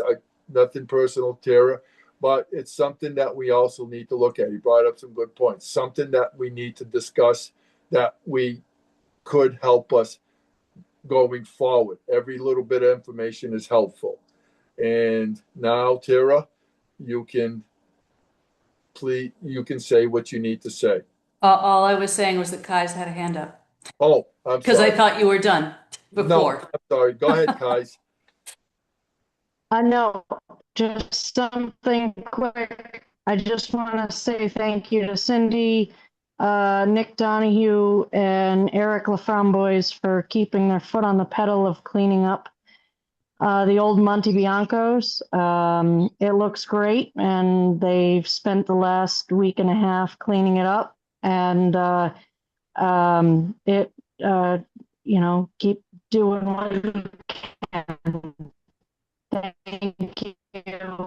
And I just make a motion to end the meeting. I didn't hear the last part of what she said. It came. What did she say?